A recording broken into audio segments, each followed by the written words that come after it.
Good evening, travelers, interlopers, and traders, and you farmers out there, explorers, bounty hunters, pirates, and you strange glowing entities, Viking, Korvax, and Gek. May the Atlas allow my voice to fall upon every strange ear, and that this space transmission reaches every galaxy and dimension. Tonight, we are broadcasting from the Euclid Galaxy somewhere deep in space. This is the late night show on Cobra TV. Call in tonight and let's make contact.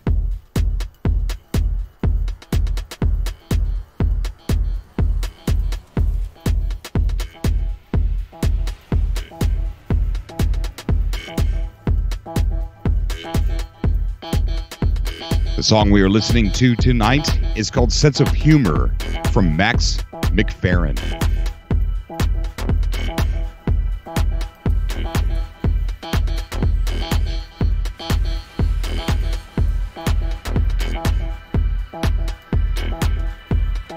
Hang tight there, Cobros.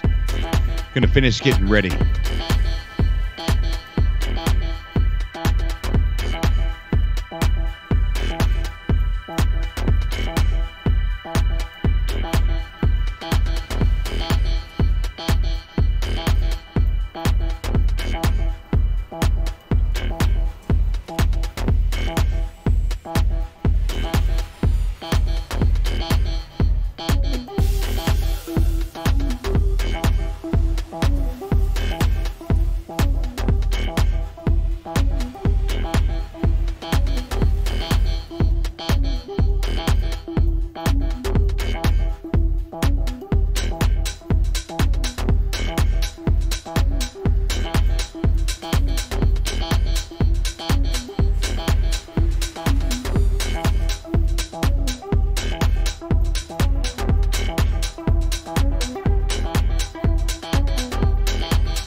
Tight there, everybody. We're still trying to get ready.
What is going on, guys? Thank you so much for coming back to another live broadcast of Cobra TV. What an exciting day it has been, has it not? We have a lot to go over, a lot more than what we did this morning, as everything was just developing this morning. I've got a couple of theories, fan theories, that I want to kind of go over. There's one here from Fluffy. He's a mod over on the Discord, No Man's Sky Discord. He left a really cool theory, and I do want to, state really quick that sense of humor, copyright free music. Let's see. I do want to state really fast that I do not think. Where's your guys' chat?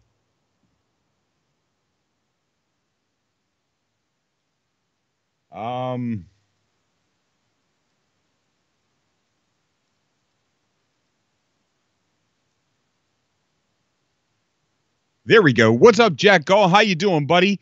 We got Deadly Trip in the chat. We've got Makitty. I always mess up your name. The Geeky Pikachu. The Geeky Pikachu. And then we got Don Thomas in the chat there. What is going on, everybody? I want to go ahead and say that in my personal opinion, Wipeout music, yeah. Enrico Bidito, we'll lead into it with this. He says, I hope VR would be awesome. Immersion is unmatched. My personal opinion is that this is nothing to do with VR. I'm dead serious. I don't think this has a single thing to do with VR, although it does seem like it because of the mention of VR and all that stuff. I think this is it plays into the lore of No Man's Sky, the lore of the origin of everything, how we as players, as a human race, we bought into this thing called Wear, and we put it on and we go into this simulation that I think the Atlas controls and probably traps us in there. So that's my personal opinion. I don't think this is VR. And I think for the people that are like super hyped for it, I think maybe we need to take a step back. Because I'm serious. I do not think this has anything to do with VR.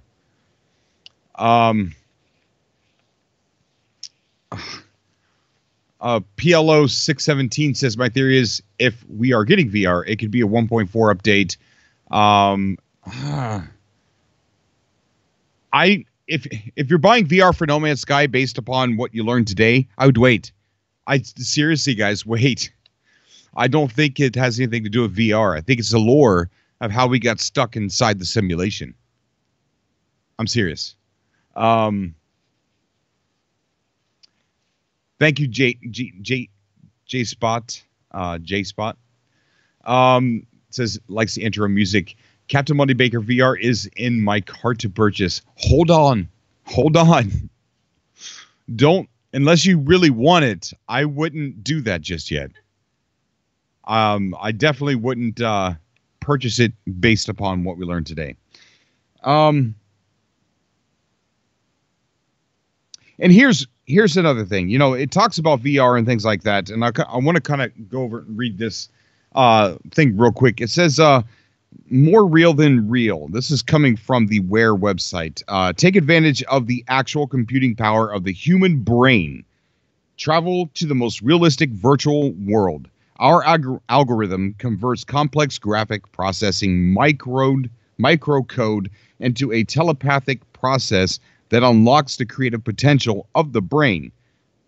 Whether it's a simulating single-player experience or playing a real, massive multiplayer online game with friends, all textures, sounds, smells, and tastes are just like real life. The Wear system is a mirror on the human soul. Now, going back to knock it off.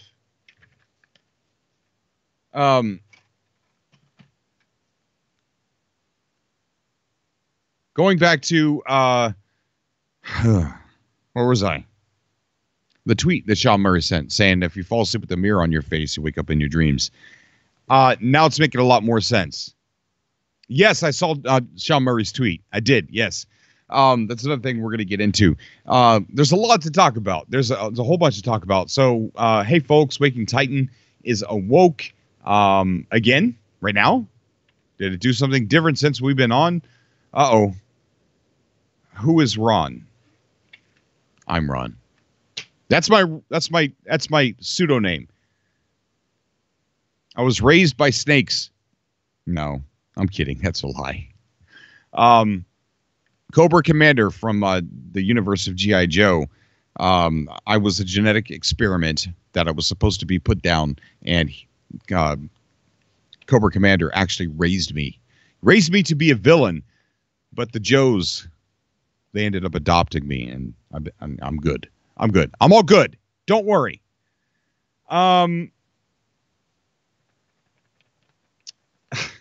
Who's Ron? Okay. Come on. Let's see. Let me get back on track here. So that is my opinion. I don't think it's VR.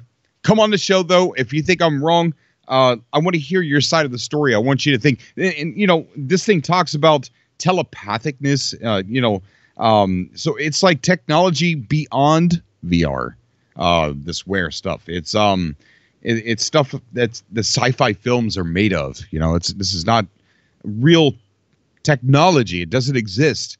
I do believe it will exist one day, but this is technology that doesn't exist. That's also why I don't think this is going to be VR, a VR update or anything like that. This is just a way that they could say that we got trapped inside the simulation, and now that maybe the Atlas is trapping us there and keeping us there in some sort of loop. Oh, look, there's a Ron in the chat. What's up, buddy? How you doing?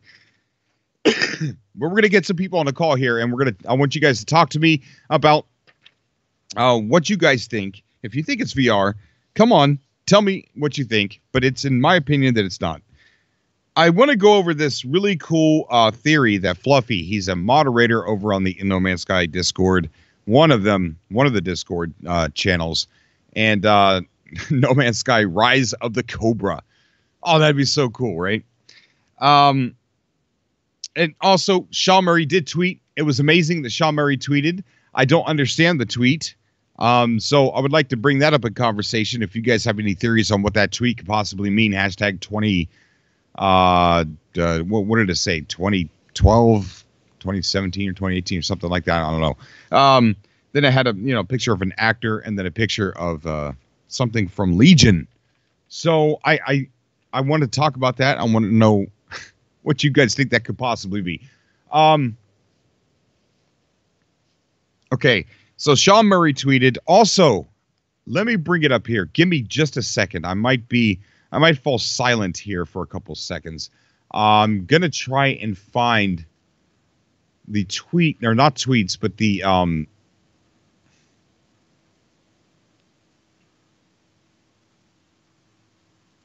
okay. All right. So all right, let me go to Peaceful Gamer because I know he tweeted it out. But Where is actually communicating on their Discord, and it's so weird. It says they're shipping soon, and they actually tagged Elon Musk and IFN Loves Science and Hideo Kojima in this. What? Why? Whoa. I tell you what, this is blowing my mind. So Where in the Discord says, I don't have much time right now. Let me see if I can get this on the screen. I'm a one-man pony act, guys. One-man pony act. All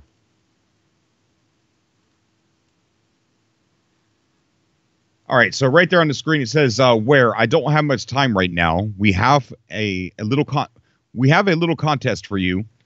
Clues has been sent out, but the puzzle is not solved. I hope this will entertain you until we come back. Now, there's more.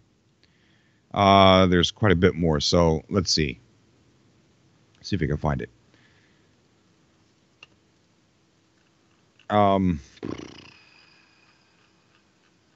Lots of stuff. These are all the translated pages, thanks to Peaceful Gamer, who was able to do that. since I don't use Google Chrome, as you all know. All right, so I'm not, maybe I tweeted it out myself. Maybe I retweeted it. Let's see.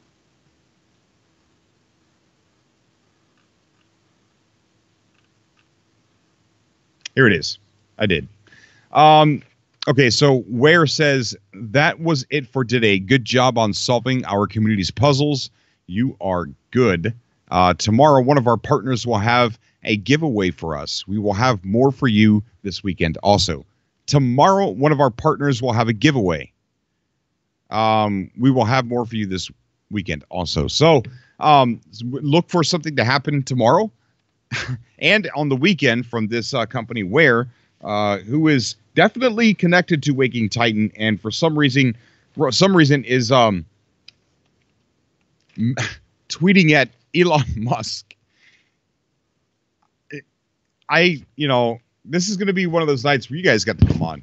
You guys, I think Cobra is a secret HC agent. He knows stuff we don't know yet. No.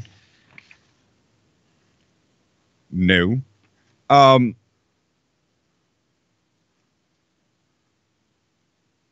right, so we're going to get some people on the call. Oh, no, let me read this real quick. Let me read this theory from Fluffy. So it's pretty cool. It says, okay, this theory operates on the process that Ware succeeds in creating a biological botnet of human minds. And that No Man's Sky, as we perceive it, might actually be that. Herc and Now, which we got some more lore from the Herc and Now. Well, it wasn't more lore. It was mentioned of, we talked about that this morning. Says play an important role in this story, as they are characters played by actual users of Ware Tech headsets, like everything else within No Man's Sky. The story tells of Herc challenging the Great Monolith 6 times. You could read this and on the lore. We also did a big video piece on that. The Monolith tells him of the travelers to come in the future and not to stand in their way. It says nothing when asked about the Sentinels, and thus Herc declares war against them. What I see from this is two things, and that's what they talked about. We just seen that on the console, Waking Titan console today. It seemed like the console was revisiting that story for some reason. What I see from this is two things, he goes on to say. One, that the Monolith doesn't want to comment on the Sentinels because it might not know what they are, since they are not of this world. According to multiple sources, so it makes sense the Monolith existing in Ware Dreamscape Sim wouldn't understand them because, and here's the kicker, the Sentinels, and by extension Atlas as we know it, is Loop 16's curiosity of Ware's Dreamscape. This explains why none of the races... Get out. Out. Thanks. Okay, this explains why none of the races know why Sentinels or even Atlas came from some Argue Atlas. Argue Atlas was there at the beginning and would be there at the end. Now, this is a huge implication, and I know to pad it by saying that what happens at the end of the 16 minutes is Ware attempting to get rid of Atlas and by proxy Loop 16's imprint upon Dreamscape, by forcibly attacking the supercluster in an attempt to force a shutdown or restart. I'm not honestly sure if this works, but we can assume it doesn't, as venturing into a further universe from Euclid shows Atlas is everywhere and thus Loop 16's imprint remains. I don't honestly know how Now fits into this except as a potential player, Atlas Loop 16 sympathizer, and thus siding with the Sentinels against her own kind. She was cast out, seemingly executed. Closing argument incoming. The travelers, according to this theory, are the easy part. They come from another universe. They come from Loop 16's own simulation. Then he goes on to say, in closing, this theory believes that we are within No Man's Sky, witnessing the end of a conflict between Ware Tech and Loop 16. Loop 16 sees Ware Tech as an asset competitor to her own simulations, while Ware Tech fights to get rid of Loop 16 out of their dreamscape, as to eliminate the Sentinels. Control seeing glitches within the dreamscape, and I don't know. the Cobra community is toxic. Yeah, if you're commenting in it, it is. As long as you're in there commenting, it could be considered toxic.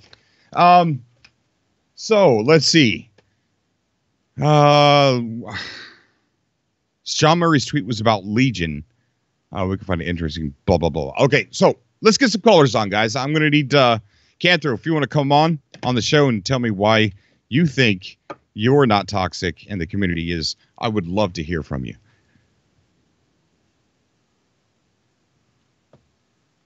All right, so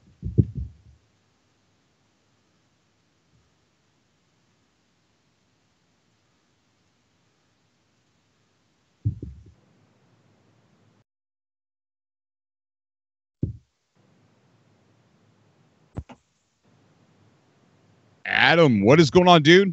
Not much, just watching the show, reading the chat, you know, the usual. Yeah.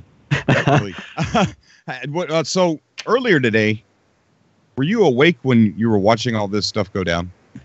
I was at work. I saw you tweet a bunch of stuff, and I saw part of your morning show thingamajig. But yeah, I know Sean Murray tweeted a photo. I know something's going on with the virtual headset or something. I don't know. I'm out of the loop. Yeah, so a lot of people, even me when it first came out, I'm sitting there thinking, are they trying to tell us that they're going to be giving us VR this time around? But I slept, went to bed, woke up, looked at a couple of other things, and I realized that I don't think this has anything to do with VR. I think it's a very dangerous line to ride, with people jumping to conclusions, including myself this morning, thinking, just considering the thought that could be the case. I think it's just to do with ARG, because for VR to work, you have to have like 90 frames for it to work correctly. And I think on PS4, it's kind of pushing it to get to 60 on No Man's Sky. So unless they can somehow fix that, I don't think it's VR. My opinion, though. So because you need that high frame rate for it to work correctly. Right. Yeah. So it's lore for the ARG. There's a lot of cool things. So Midweek Coyote says, I still think VR is simply a lore piece, nothing more. I agree. 100% yeah, same agree here with you. I mean, if we're wrong and it works great, and Sean Murray does decide to put it in the game, great, But for the time being, I think it's just has to do with the ARG. All right, we got a lot of people that want to come on the show tonight, so we're going to try and get everybody on. If you do come on the show tonight, guys, and you need to type or you need to vape or something weird's going on, please mute your microphone and then type, and when you need to talk, unmute it and whatever. I explained that too deeply. We got Geeky Pikachu is on the call. What's going on, buddy? How you doing? Hello. So I'm sure you've been following this pretty intently. To be totally honest, I went on Discord the other night, and I was like, I am 9/10 clueless about all of this. Oh. Because I don't know very much about what's going on other than Waking Titan is awake. We got some code. We got some gibberish. That's about it. Yeah, well, we got quite a bit. And I think it's just like another one of those lore pieces like Super Lumina. When it came out with Super Lumina, it was about being able to send data into the past. So you could send messages from the future to the past. And so when that came out, none of us thought, oh my gosh, Hello Games is coming out with a way to send text messages to the past to kind of warn ourselves of things. And I think this is the same way. I think Wear is the same exact way. It's a telepathic virtual reality, not virtual reality like we have nowadays. This is technology beyond that. And it sounds like you go into a simulation. And I think that's how we became the travelers. Yeah. All right, so let's go. I'm going to go ahead and start stacking some calls here, and later on we'll start talking about the events that you said you wanted to talk about as well. Yes. So the new VR headset thing that's going on is made by a company called Wear, correct? Where? Okay, Wear. And that all happened today. Yes. Okay. Pretty much. All right, we're going to get Panda on the call here. Panda's definitely one that's going to be hanging on to every stitch of information as it's been leaking out. And everybody watching, post your theories in the chat. I got my whole second screen just filled with the chat box. So if I see any good ones, I'll shout them out. So keep the speculation going, guys. Panda, if you can hear me, buddy, I'm trying to add you to the call.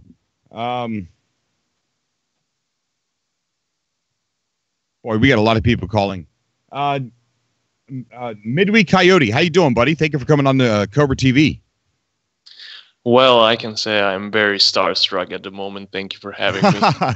It's a pleasure to have you on, man. It really is. I'm lucky. What brings you on, man? Well, I've been following the show since July, I think, last year when the whole Waking Titan thing kind of started. And the only community I've known for No Man's Sky was basically from Reddit, and you know how that went. So I was very happy to find a more, NMS positive community, some very smart people in it, and especially on Discord. So yeah, this is almost an extension of all of that. Awesome. Very awesome, man. Well, we're all lucky to have you here, dude. So have you been following very closely everything that's been happening today and last night? To be quite honest, I've started a new job recently, which also includes night shifting, which I guess you know very much about. So I haven't been following it as intently as I have been last year, but I follow it as much as possible. I've read through the pins of the information that people have put on, and yeah, very exciting stuff. I think the most interesting thing about the whole thing is if you look at this sort of VR headset that Wear put off, is that the one small part of it, I guess the three circles, look very, very similar to what you find in Nada and Polo's ship. So I guess that's the most interesting thing about the whole thing, I think. Yeah, I noticed that. I can't remember who pointed that out, but it's exactly the same shape, the same thing. Okay.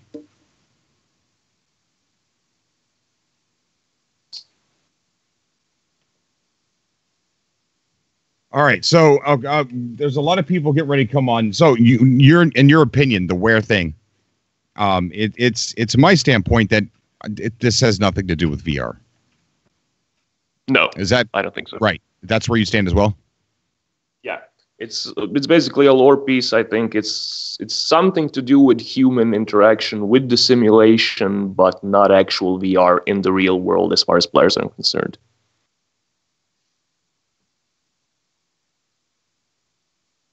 I agree. Yeah, I'm trying to get Panda on. Panda's got a lot to say. Panda, what's going on, buddy? What's up, Cobra? Not too much, man. You shared a picture with me. What is that? So, shout out to Tempest, one of my followers on my YouTube, Twitter.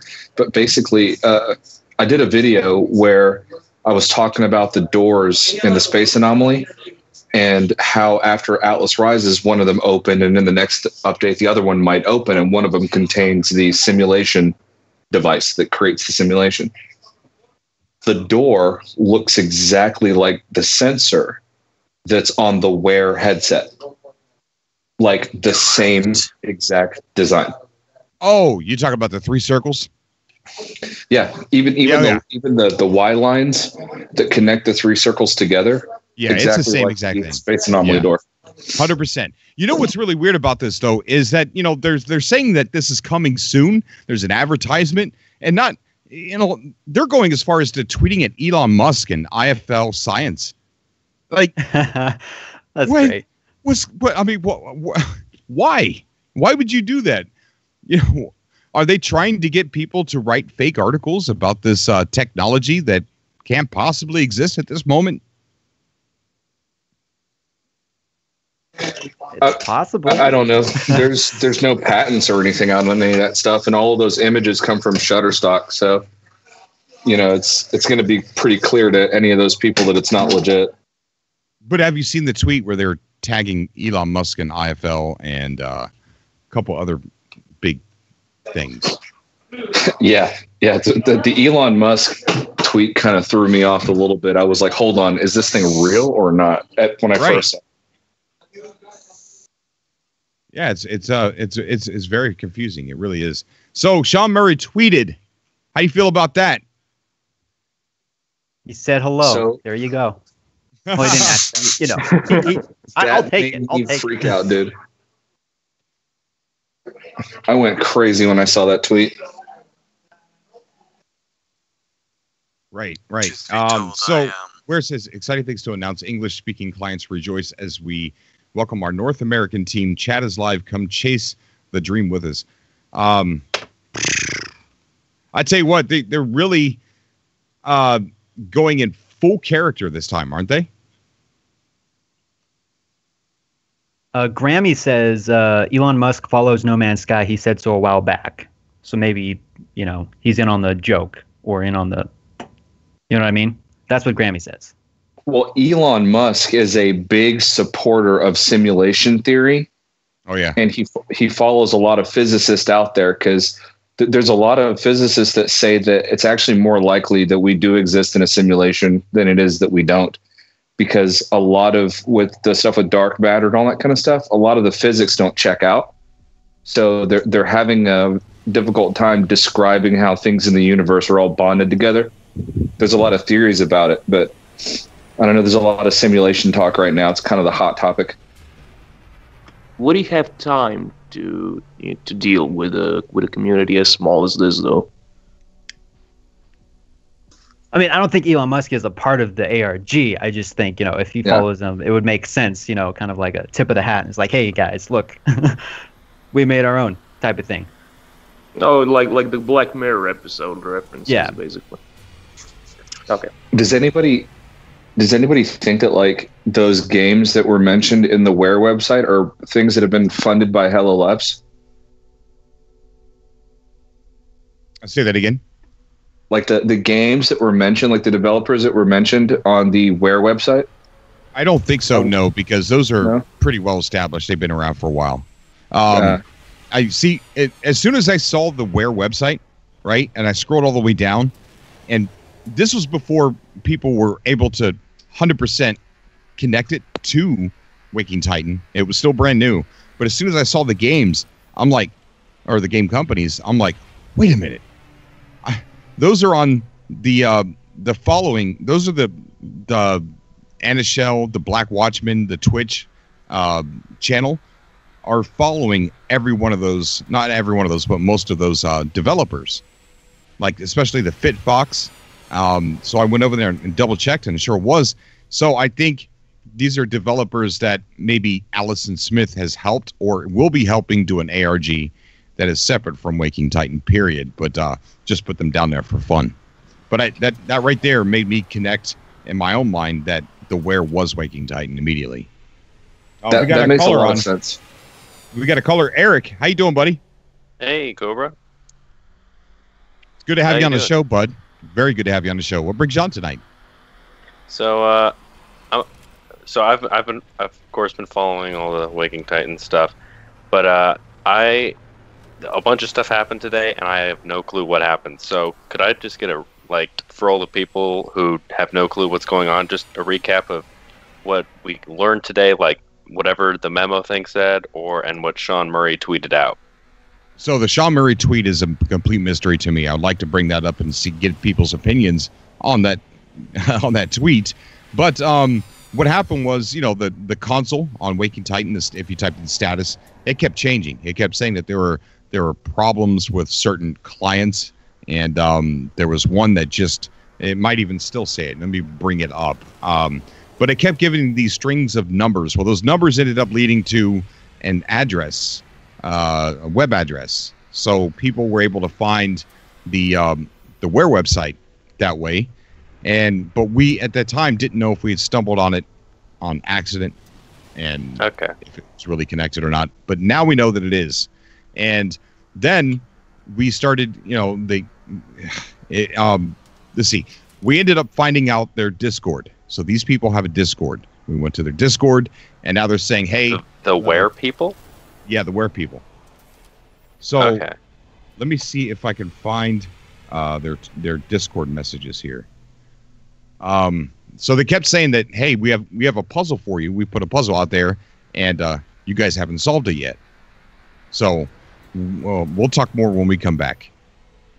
Well, I guess I don't know if people really solved it, but they came back and said, hold on, let me get to the tweet exactly, so I'm not misquoting anything here. But they're talking about doing giveaways. Ooh, I'm into that. So, okay, it says here. Okay, here's one of their messages on Discord. It says, I don't have much time right now. We have a little contest for you. Clues have been sent, but the puzzle is not solved. I hope this will entertain you until we can come back. So this was sent to us after we realized that the Where website was part of Waking Titan. Then it says, that was it for today. Good job on solving our community puzzle, which I am still a little confused on what the solution of the puzzle was. So if anybody knows, please put that in the chat. I went on Game Detectives, and it just looked gibberish to me. It says, tomorrow, one of our partners will have a giveaway for us. We will have more for you this weekend also. Now, see, I don't want to speak out of line here, but that's a little confusing to me because I was supposed to be doing a giveaway for everybody. Oh yeah. And I don't know if that means I'm going to get a package in the morning, or if they're even talking about my giveaway, or maybe they even forgot about my giveaway. So I don't know. I don't. And then it says we will have. Huh? I guess we'll just have to wait tomorrow. Right. So we'll see. I'll be home all day, so if something comes in the mail that I was supposed to get, then I'll let everybody know. I'll be here. Secrets.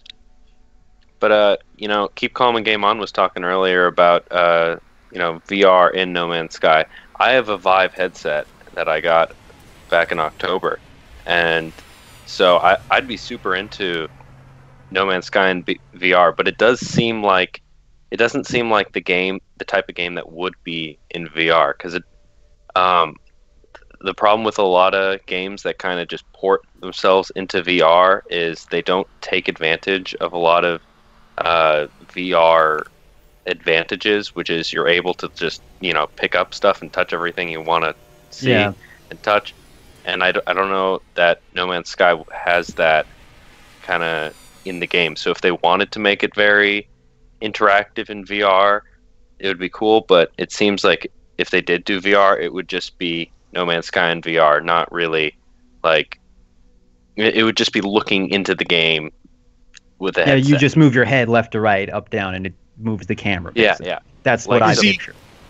Schumer likes the idea about VR, but he was still on the fence about it during an IGN interview, and he said, I can't remember if this quote, which I'm going to paraphrase because I don't have it in front of me, I can't remember if it was in written text or if it was in a video interview with IGN, but he talked about how he envisioned VR to be for No Man's Sky, and he said that maybe he sees it to where it's not something that you use all the time when you play the game, but when you land somewhere, maybe you put it on and you look around and you're in complete awe, and and then after you've had fun looking at the planet and looking around, you would take it off and play the game normally. So like a separate game mode or something. No, well, they would probably make it sort of like VR mode, like photo mode. I don't know, but he wasn't keen on having it on all the time, and so that is definitely something he did say. He did talk about. So It seems like I'm sure that would take a lot of resources too to like make that work. Yeah. And I feel like they want to put all that into the update and not have to focus on VR too. You know what I mean? Because I feel like they'd have to split their team, so maybe in the future they do it once they get all the updates out. But I feel like it's not coming anytime soon. If it is coming out, I think that they could do VR right now with the PlayStation 4 Pro support, being able to do 4K at 60 frames a second, or actually it's 4K at 30, 1080p at 60. But I think that it could do it. Like if Valkyrie can do VR, there's no reason why No Man's Sky couldn't do it. The PlayStation 4 Pro I think would support it. And it would but be not pretty everybody immersive. has a Pro though. That's the thing. But see, Yeah, this I is don't where think it's happening. I don't think it's happening. Yeah, it's but a little not dangerous. I mean, at this point, with all the VR talk, I really don't think it's going to happen. And I think, the more we talk about it, the more some people are going to get excited about something like this. I really think that this piece about the wear is just part of the lore for the ARG and how we got into No Man's Sky. No, I'm on board with you on that. Earlier today, I thought that there was some VR stuff happening, but the more that I read into that website, the more that it just seems like meta lore to me. But I'm just saying, technically the PlayStation Pro could run VR for No Man's Sky. It technically could do it, but I don't think that that's what their focus is. Okay. Yeah, I agree. Someone's saying that the puzzle was actually finding the Discord. Yeah, that was my idea. Like finding that they're linked together. That was what I first thought of. But yeah. So well, Andre's asking if this game is alive. I don't think so. I think it's a game. I don't think. You know what I mean? I don't know how to answer that without sounding like a complete douchebag. But where's Twitter had been posting since March 7th, by the way. I noticed that. I'm like, wow, this thing has been going on since March 17th, and we just caught it. And what have they been saying before? They were just posting about games and developers, right, Panda? Like random developers? They were just posting about the different development teams that show up like on their website and like little coming soon ads and stuff like that. It was before Ennis even went to GDC and before Allison Smith went to GDC. So the fact that like we're just now catching it, I think like Adam said, that was part of the puzzle, was just finding out about it and finding the Discord. But we couldn't have done that without the status updates on Waking Titan. Oh, that's true. So it's really weird. Maybe it was it was already a Twitter account that was in use for something else, and they just assumed it or took control over it for the ARG. Yeah, because it only has like 174 followers. So it's not like out there, It's not like millions of people are following this thing. It's a very small following at the moment. It's following it's like 80. Dark. Yeah. What if the No Man's Sky universe is like user generated? And like the whole lore is that like these people, their minds have created all these different universes that are tied together, and the Atlas is like the god that oversees everything, and they're trapped in like sleep, and the travelers essentially are sent out to like disconnect these people. Like that's what we do in the game, is to like, I don't know, I'm tripping, I'm going off the deep end. What's really strange, if you want to go off the deep end even more, is why are they bringing up Herkin now again in all this? Well, because Herkin now, they defied the Atlas. Everybody else revered it, but Herkin now, or at least now, rose against the Atlas. Aren't they two different types of cults, though? They're the same species, Herkin now. They're Viking. They're Viking, but they're two different cults. You have the cult of Herc and the cult of Null. Yeah, that's what I mean. Yeah. So when Herc killed Null, the followers of Null went to war with Herc and his followers. And there was a civil war. And after the civil war, they regrouped and then battled the Sentinels. And after they took out the Sentinels, they were weakened because it tore them up pretty bad. And then that's when the Gek moved in.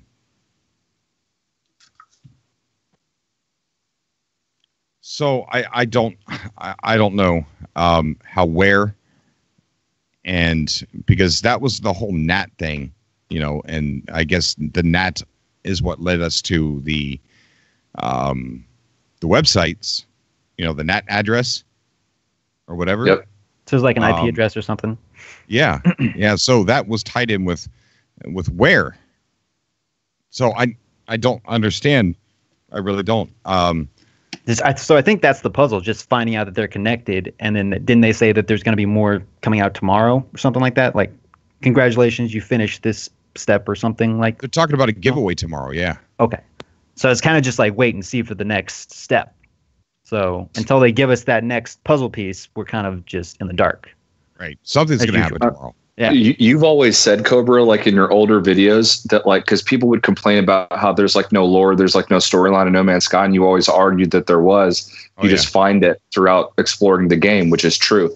There's a lot of really good lore in there. And then after the ARG first kicked off, you mentioned that the ARG basically is like the origin story of No Man's Sky. And I still like to this day think that like that's exactly what Waking Titan is it's like a retrospective look at like how the No Man's Sky universe came to be like in the game, and that we're playing it out in real life. It's the actual like literal origin story of all the lore in No Man's Sky, which is cool that they're doing that. Yes, it's very true, very true. And what's really even stranger is I did a creepypasta for Halloween, and it was about Emily. It's about Loop 16. It's about the simulation and everything like that. And the creepypasta is it's about when is it happening? Are we learning about the future of a past? Are we learning about the present of the future or of the past?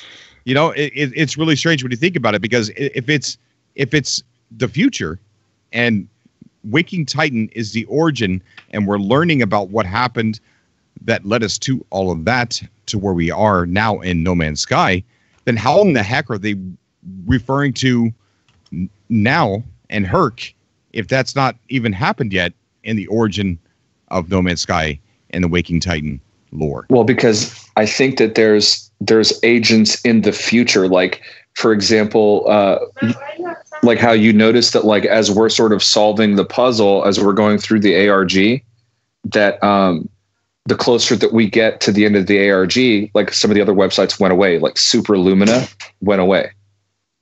So Super Lumina was about time travel and interdimensional travel. Mm-hmm. So like it could be that the loop is that we're having to keep the traveler has to keep going back to get it right. Because like when you go into the abandoned buildings, it recognizes you. The console recognizes you. You've been to all these places. So I think it's you're going through the loop again, and that the Atlas is distracting you and not in polo or pulling you one way. The Atlas is pulling you another way, and the traveler's not getting it right. And so whatever Super Lumina created, whoever created the travelers is using that to send them back in time to redo it. If I can offer a theory, sure, about the time placement, I guess. I think Waking Titan is definitely set in the past because of one concrete game moment in the main scenario, where I can spoil the game, right?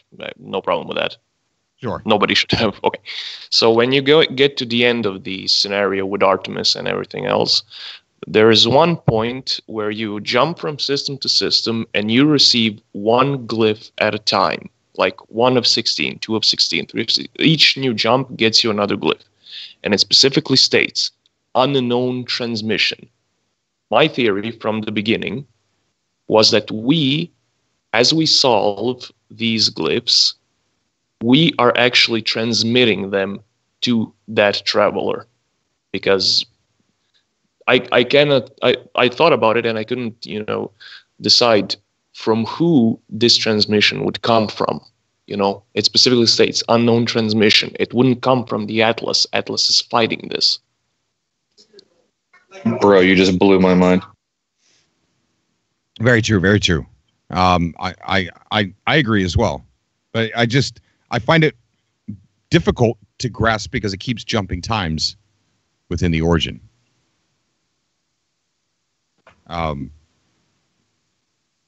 but I don't know. I have no idea. My theory, and tell me what you guys think about this, is that the wear it talks about how you could put it on, you can go into a simulation, and it's the 3D world. It even talks about taking a ship out into the galaxies, and flying off. And I feel like wear is something that us as humans plugged into, and that's how we became travelers within No Man's Sky, and we're stuck there in a loop, being controlled by the Atlas. What do you think? Oh, like we're stuck in a VR headset? That's a really good theory as well. Holy cow. That's what I think the Ware's lore is trying to say to us. It's basically Sword Art Online all over again. Yes. And I also think there's hints, big hints to multiplayer within the Wares as well. I think they're including multiplayer. They're updating multiplayer even more. And I think they're also, how they use the wisps as part of the lore? So wisps are just placeholders. It's a beta test for multiplayer. And they cleverly wrote that into the lore. Okay. So I think they're doing that again with multiplayer. They're going to, update the multiplayer, make it function better. And at the same time, give a reason why there's multiplayer, how there's multiplayer, and why we're there in the first place. So speaking of multiplayer, what do you guys think we're going to look like if they do give us player models? Do you think it's going to be like procedurally generated, or that we could possibly be one of the 4 races, like Gek, Corvex, Viking, or Travelers? Like we're just randomly assigned a race. I don't know how that would fit into the storyline, or how do you think that would work? So I think that we'll get to pick. Like, I think that artists have created different pieces that we'll have the ability to put together. And the Travelers that we see throughout 1.3 are just different versions of what we could look like. And I think that door that doesn't open in the space anomaly might have something to do with character customization, but that's 100% speculation. But I think that we're going to be able to customize our character. At least that's the feeling that I'm getting anyway. I think do you think we'll get to pick a race, though? Or, you know what I mean? Yeah, I think we'll get to pick one of those traveler species. Okay. Because there's like the cat ones and like those sort of like fish-looking ones, and they may even introduce other ones as well. Like, because the Travelers they're a different race. I don't think that they count them as individual races, like those different Traveler appearances. I think the Traveler is its own sort of category. Yeah. Because I'm just thinking like in like World of Warcraft, you have like the Alliance and the Horde, and then people, I think that would kind of make a cool dynamic if people pick each one. Like, I'm going to be a Gek, or I'm going to be a Corvex, Viking, and you have these different races, just evolving in this game. I think that would be fun. Well, that's what I wanted to see. I wanted to see that from the beginning. So far in the game, there's not a lot of customization of things. Like, you can't customize your ship. What you get is what you get, and like you can't customize your freighter. So I feel like we might get kind of a random procedurally generated Traveler character, and that's what you get. Yeah. Well, certain things that happen in the game, like, I believe, are hints towards things that they want to try in the next update. Like, for example, in 1.2, when we got Exocraft, if you notice, when you add new technology to the Exocraft, it physically changes on the Exocraft, but that doesn't happen with any other vehicle in the game. It doesn't happen with your freighter. It doesn't happen with your starship. But with the Exocraft, which are these 3 predetermined types, they're not procedural like the ships. They're these 3 predetermined types that you get hard points, essentially, that when you add them, you see the physical representations on the ships. So I have a feeling in the next update, if you change ship technology or weapon type or whatever, you'll see the physical representation of it change on your actual ship. Like, you'll actually see the attachment. I like that. Yeah, I definitely agree with you. I do.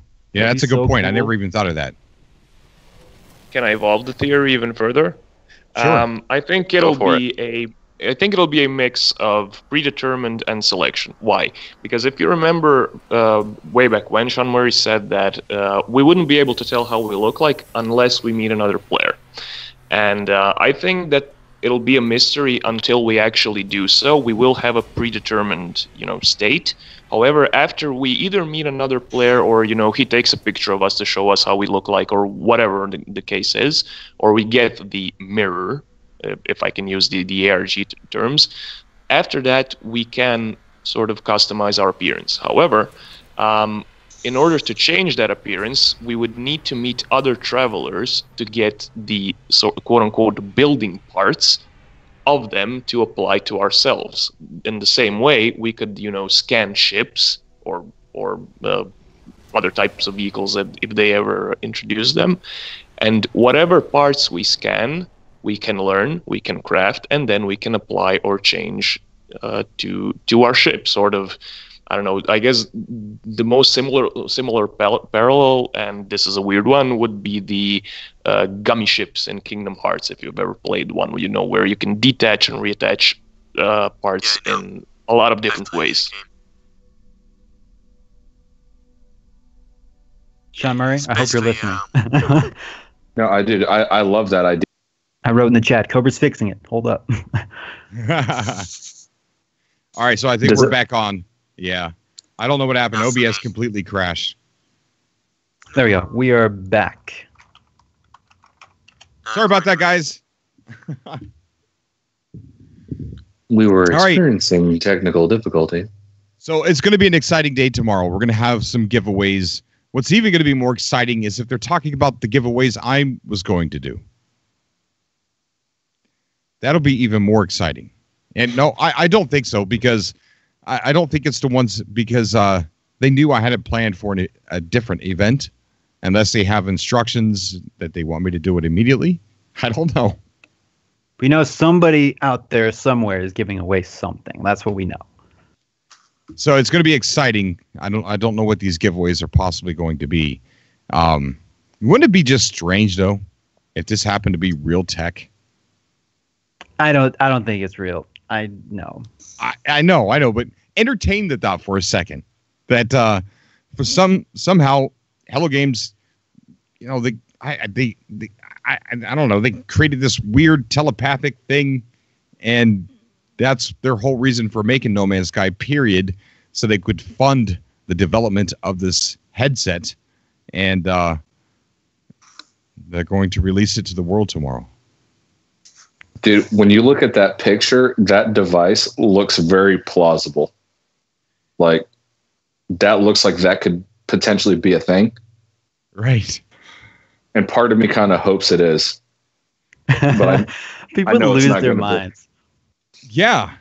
Think about that would be the equivalent to like the iPod, what the iPod did for people and music. My wife would love it. We go to bed at night, we get our 8 hours of sleep, but I'm actually playing No Man's Sky in my dreams. Yeah. It'd be the I'm best almost thing. sure that isn't the case, but it would be an awesome premise for a show. Do you think the headset could possibly be an item in the game we could get? No. I don't think so. No. I really think it's just explaining. It's lore. Yeah. I mean, lore. I have a feeling, but just, spitball. Cobra, what do you think Myriad has to do with where? These satellite launches, and they're at a secret government facility in Nevada. Well, where is out of Beijing, China, right? So Beijing, China, if you go to Myriad, you see that they're using the most data on Myriad's site. And that's actually the one they can't shut down. Okay, so Where is actually a customer of Myriad. That's right. Go ahead. Yeah. No, I was going to say, so Myriad, all the different, essentially the lines that they've been cutting have been all these other major hub cities, except for Beijing, which is where is. Right. That's crazy. So they're supplying the data network essentially, or the cloud storage for Where. Exactly. Yeah. Oh, man. So the problem lies with Where. So whatever Where is doing, Myriad cannot control. Did we ever figure out what it meant when they said like protect the monarch? Did we already? Not yet, I don't think. Because like that first string of numbers they gave us, didn't someone like put it in Google Maps and it came up with the location in China, and it had like monarch in the name or something? Like it was some kind of monastery or a library or something similar. As of now, that's what I heard. I don't know if that went anywhere. Monarch repository status critical conflict with, and then the clients.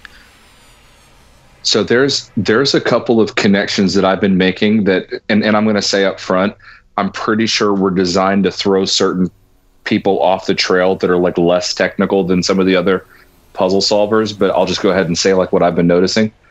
Okay, go ahead. So ships in No Man's Sky, the new ones, they're called royal ships. Protect the monarch could have something to do with that. But on the other flip side, what I've been noticing, and Lily from the No Man's Sky Cafe started researching this with me, and we've been finding a lot of these connections. So if you go to the location of Myriad 70 and you zoom out, because the whole Waking Titan thing is called Mercury subroutine. If you zoom out, the closest town to that airbase is a town in Nevada called Mercury, which is where all the people that work at the Groom Lake nuclear test site, Area 51, whatever you want to call it, that town in real life was built to station those workers, those employees there. It's called Mercury.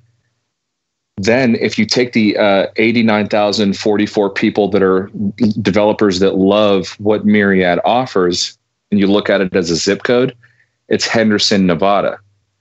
So it all ties back into the neighboring surrounding area. Phoenix, from your Atlas Pass, if you go to Phoenix, Arizona, which is not far from Las Vegas, Nevada geographically, they're on a street called Paradise or Event Horizon. I can't remember which one, but it's the same street that exists in Henderson, Nevada, is a cafe called The Monarch. And it has an image of the butterfly on the outside, and it says The Monarch across the top. And so it could be like a live drop location, and this whole Protect the Monarch thing could be like that. Could be like a meetup space, because it's basically in the Scottsdale, Phoenix area of Arizona, which could be what Phoenix means. So obviously I'm like cracking out on conspiracy theories, but those are just some connections that I've been noticing that sort of make sense anyway. Whoa. My mind. The National Treasure. Boom. The National Treasure theme is playing in my head. Yeah. And I actually have pictures of this. I'll send it to you guys in the Skype right now, but how all the maps work.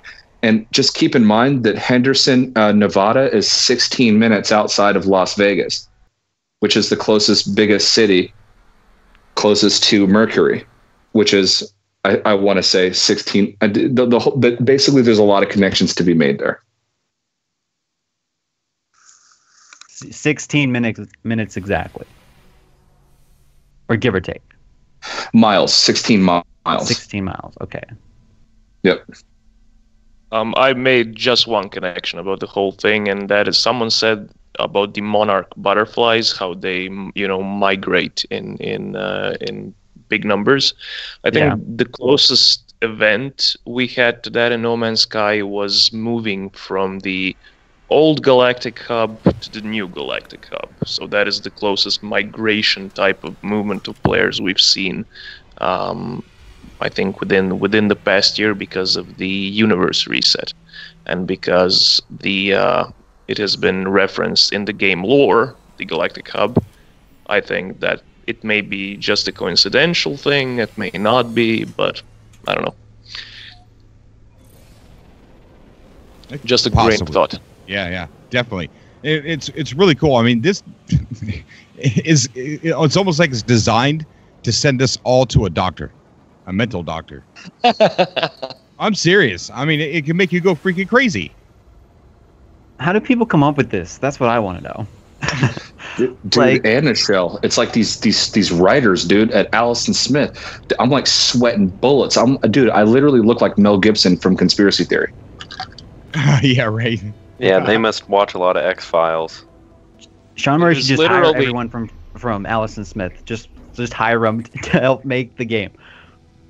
I mean, it is literally 5 a.m. where I am right now, so this is literally keeping me up at night. Tomorrow should be pretty exciting, that's for sure. I guarantee you, Sean Murray is getting up in the morning. He's drinking his morning tea in a couple hours. He's rewatching this Cobra subcast, and he's laughing at all of us right now. He's just drinking his coffee and just like smiling at the screen. So how much you want to bet that the update is done and it's ready to go? I think it's done. They're just like, maybe bug fixing and stuff like that. But I think it's done. Yeah. Because when you think about it, like if the ARG, we get to the end of it before it's finished, then what? You know what I mean? So I feel like it's finished. So that's what I think. I think so too. I also feel like it's not the date though. The 1.5 isn't a date, because what happens if we don't figure all this stuff out before that date?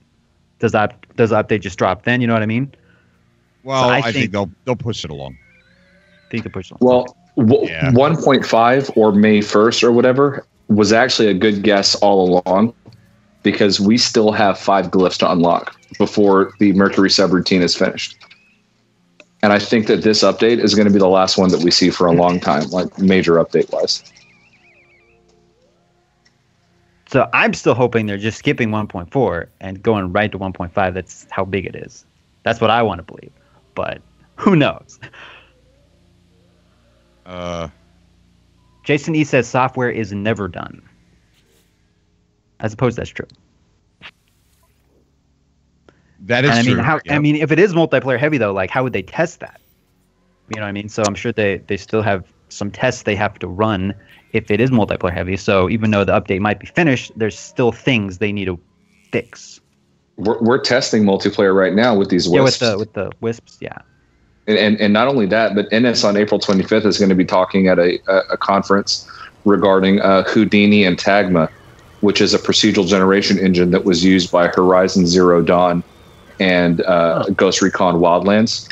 And so she's going to be talking about procedural generation there as well at that conference. So I think that a lot of the problems they ran into when No Man's Sky first came out and getting it to like run well and all that kind of stuff, I think they've kind of figured it out. And I think this next overhaul is going to be the biggest, most aggressive, most feature-rich one yet. And I'm not trying to like overhype it, but like Cobra always says, we didn't hype 1.3 enough when we were talking about it before it dropped. Right. We got a lot more than we thought we were going to get, and I think will be no different. Has anybody seen the talk from Inez yet? Is it online? It's got to be on YouTube somewhere. Nope, I've not been able to find it. I've been looking hard. You would think somebody that has access to the vault would have uploaded it already. They're probably waiting. Maybe they've been asked to wait to release it, or there was a girl that was in attendance there that was live tweeting it, but obviously she's not getting into very great detail with 144 characters. But right, exactly. Yeah, I've not been able to find any video on that. The most recent one I can find is one where Ennis is doing a presentation about transgender people in the game development community, and being part of that community and what that means. That's the only thing that I've been able to find recently. So someone in chat says, I hope VR is not the biggest part of this update. I'm not excited about spending all that money on VR. We're not saying it's going to have VR. I highly doubt it is. So don't go out and buy VR headsets because, I feel like that's just part of the ARG. Yeah, I don't. Just to clarify, we're not saying it's going to have VR. Yeah, I think the whole talk with VR should, just kind of like slow down a little bit, because I don't think my opinion it has anything to do with that. No one should be encouraged to go drop $300 on a VR system right now. Yeah. Like, give that $300 to Cobra so he can buy a better computer. Yeah. Yeah. And even if it is VR, it's gonna be like the Subnautica VR, where it's just you're playing the game with the headset on. There's not anything particularly different about it. It's not tracking the motion, or even if it is, it'll be a separate mode that's sort of like the tour mode is on Gran Turismo, where you get the game with limited features just so that you can experience the VR. It's not going to be like a component if they do it. And if this update is like multiplayer heavy and we have like full blown, multiplayer, I think that would kind of be overshadowed by VR or vice versa. And I don't think they would put those out to the public at once. You know what I mean? Like save the VR thing for later if they do it and make, hype that up. But I don't think they would release it at the same time. Because then if it fails, people are going to be like, oh, VR sucks, or, yeah. So I don't think it should always get talked about as like a secondary, like non-primary feature. But the Wear website does talk a lot about, I did want to ask Cobra that, the Wear website talks a lot about massive multiplayer. Oh, yeah. Do you think that's a hint at something to come? Yes, I do. We talked about that towards the beginning of the show, that I think based on anything that comes out of the Wear website, what I think more is a possibility is the fact that they're talking about multiplayer rather than, considering that it's going to be some kind of VR. But yeah, lots of talk about multiplayer. Again, I've said it quite a few times in this, show that I think that the Wear site is lore for the ARG to kind of make us realize why we as travelers are in the simulation of No Man's Sky. Like how we got there. Yeah. Yeah. Like this is the prologue. Like in Star Wars, you have the script going down. This is what happens before. This is what's going on now, kind of thing. Exactly. Dude, we are agents of Myriad, the Traveler. We have been inserted into the game to take down Wear. The Atlas. Dude, I'm cracking out again. I'm sorry, guys. So let's talk a little bit about multiplayer. Let's say it is multiplayer heavy. What things would everyone want to see in the multiplayer? Synchronized co-op, yes, but do we want to have quests together, missions together, be able to swap ships? You know what I mean? So everybody in chat, post your theories. What do you want to see with multiplayer? Because multiplayer is just, yeah.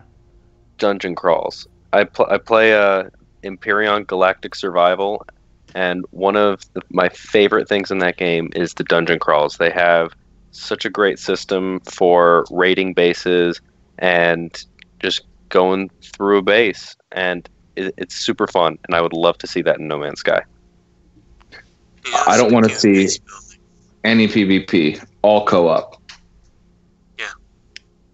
Speaking of base building, I actually have an idea for how they could implement co-op building. Basically, one idea would be the owner of the base can build with others, yet the ones who don't own the base cannot delete anything from the owner's base. So guests can only build extras onto the base with the owner's permission, but cannot delete anything at all.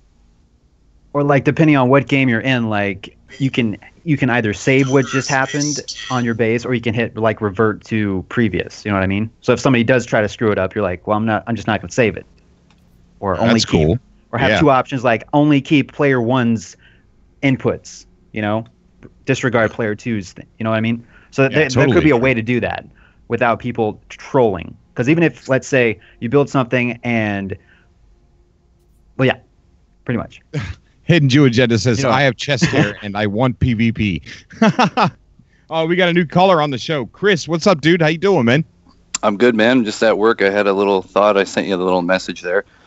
But I was thinking, what if this whole VR headset thing has to do with our actual in-game characters, and that's how we got within the simulation in the game.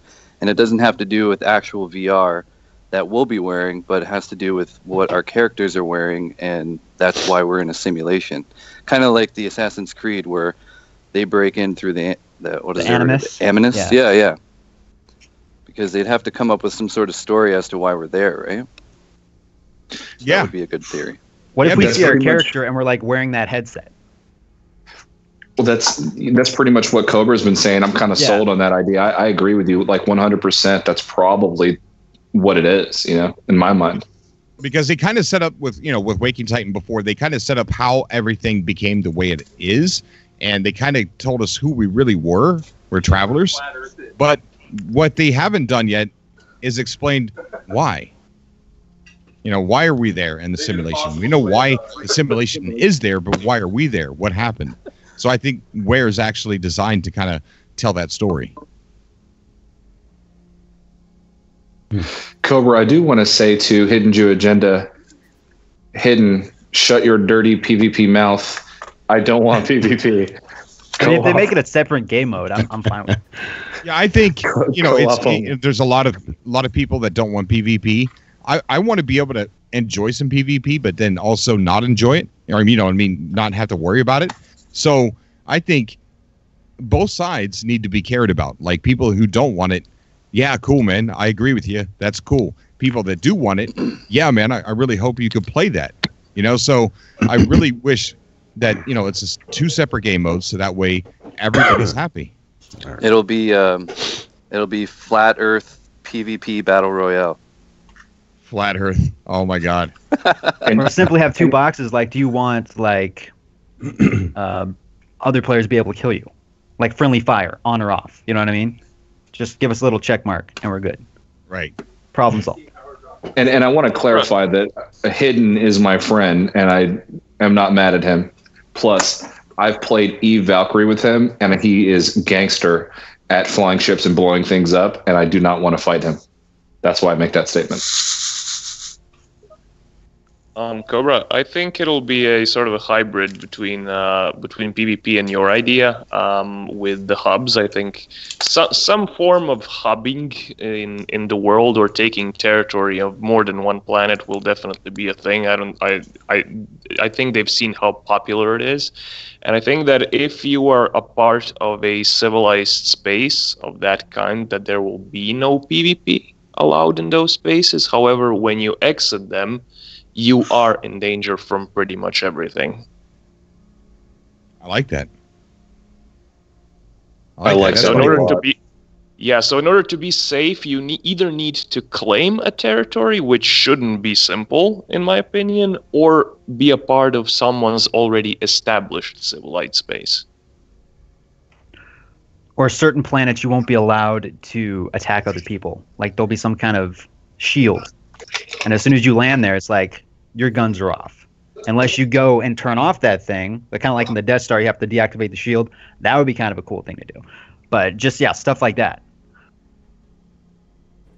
Hi, Cobra. Oh, hey, what's going on? How you doing? What's up? What's up, Cobros? Nothing much. Are you excited? You've been following this? Yes. Let me get your opinion on everything. Is this Help Your Collection? Yeah, this is Help Ya. Collection. What up? Oh my gosh.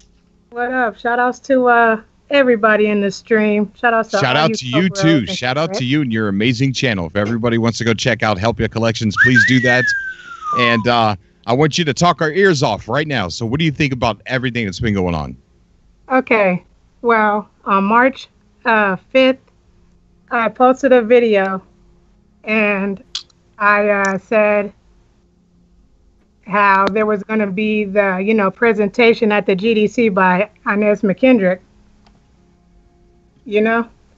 and my channel don't get that many views. That video didn't get 1,000 subs, like not yet. I mean, not 1,000 subs, 1,000 views yet, but it got hundreds, so that was really good for my channel. Anyways, in that video, and I was saying why I think the update is going to come out by April 1st. Okay? Because you think it's that close? Yes, especially now. I know where she's going with this, and I sort of agree. I know exactly why you think that too, and I agree with you sort of. Okay. Go ahead, let's hear it. Because last year, the whole No Man's Sky team did a GDC presentation. Everybody, even Sean Murray, And on YouTube, the main thing, like the main video that everybody was talking about was how they wasn't there to accept the award, the Innovation Award in 2017 because they were out eating, But they were all there. And then a couple of days later, they dropped the Pathfinder update. So I was thinking, well, maybe they'll drop an update this year, after the GDC presentation. And it's been so long. And like people keep saying, oh, so you think it's going to be soon? Like, oh, that's kind of soon. It's not soon. The last update we had was in August, right? It was the 1.38 update, which was a while back, which is, great. Work on your video game. I don't make video games. I don't know how long and how much work that, takes. Right. So, shout outs to Hello Games for taking their time and doing their thing. So anyways, I think that they've worked on it for a long time, and I think they're about to drop the update. But, that's just, and also everybody thinks it's going to come out on the 1st of May. But they never said that we were going to get the 1.5 update, right? Like, not officially, right? I'm asking Cobra TV. Right. Yeah, 1.5 isn't even confirmed as an update number. Yeah. So everybody's just thinking May the 1st, And so I'm thinking, well, if they're going to wait that long, why not just wait till August and just do a whole super huge anniversary update again? Well, that brings me to another question. If we're going to get this update, which it looks like it could be soon, right? It could be April or May. I don't see them waiting all the way until August. I really don't. I mean, that's just wow. That April 1st is way too soon. Huh? I think April 1st is way too soon. I disagree. I disagree with that. I disagree. Also, look, wouldn't it be awesome if Sean Murray dropped the multiplayer update for No Man's Sky on April Fool's Day? That's exactly what I was thinking. I like that. Make it as an April Fool's joke. Like, it's 1.5. Nope, it's Not- 1.4. Right. Not only is it April Fool's Day, but it's also Easter Sunday, which is a day known for resurrection and rebirth, which could be what Phoenix means on the Atlas Pass. Right. Excellent point. Yep. If they were to wait till August, that would catch everything on fire. I mean, look how we acted when Waking Titan went silent for a month and a half. If Aaron, what's going on, man? I'm sorry, I didn't realize you joined when I added you. No, I'm sitting here listening, man. How you doing, buddy? Good. How you doing? I'm doing all right, man. Doing all right. So yeah, I think waiting till August is too long. But the question that I have is, I really think that it's going to be before August. I really do.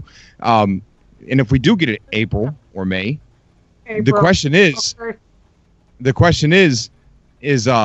are we to expect another big one in a few months in August for the second year anniversary? Right, because that would give them more time. Because 2 months, because we're going to be, the community is going to be expecting an update or something on the anniversary. So that would be 2 months after, the update on May the 1st.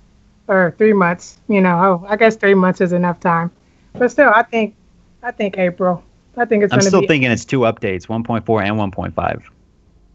I think it'll start on. I think the ARG will probably full swing April 1st, and I think we'll probably get the update on May 1st.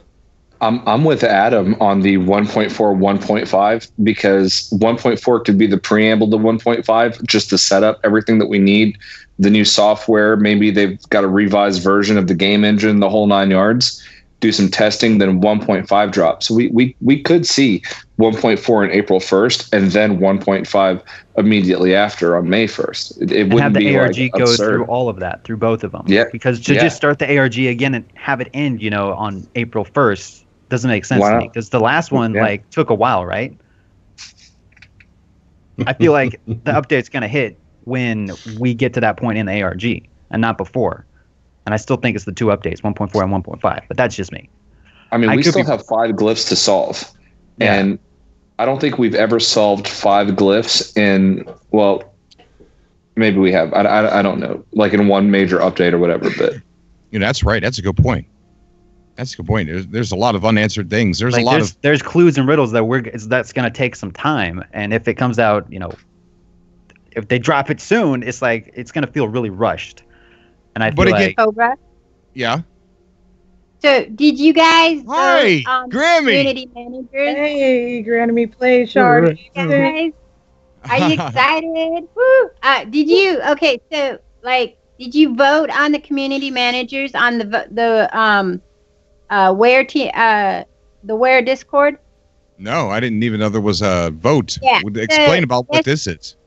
Okay, so earlier this morning, when I went on to Game Detectives, because I was watching stuff Saturday, and then Sunday I wasn't really paying much attention to what's going on, and somebody sent me a text message that said, hey, did you see that Titan woke up? So I went on to Game Detectives, and they were like, just, like, it's awake, Monarch, blah, blah, blah, blah, but they weren't really doing much anything.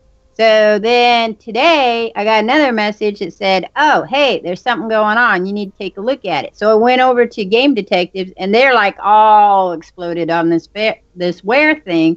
But they were really confused because when you went there, it asked you to vote on the community manager. So they post up the thing, and you went, and I didn't know any of those names. Like, there was one called Wispy Whale. And I don't know if they were Discord people or they were people that were supposed to be in the Where, or if they're people that we know. But nobody said anything. And then the vote went through, and they said, thank you. We now have our community managers. So I was like, well, what was the community managers for? And it kind of just fell off into dead space.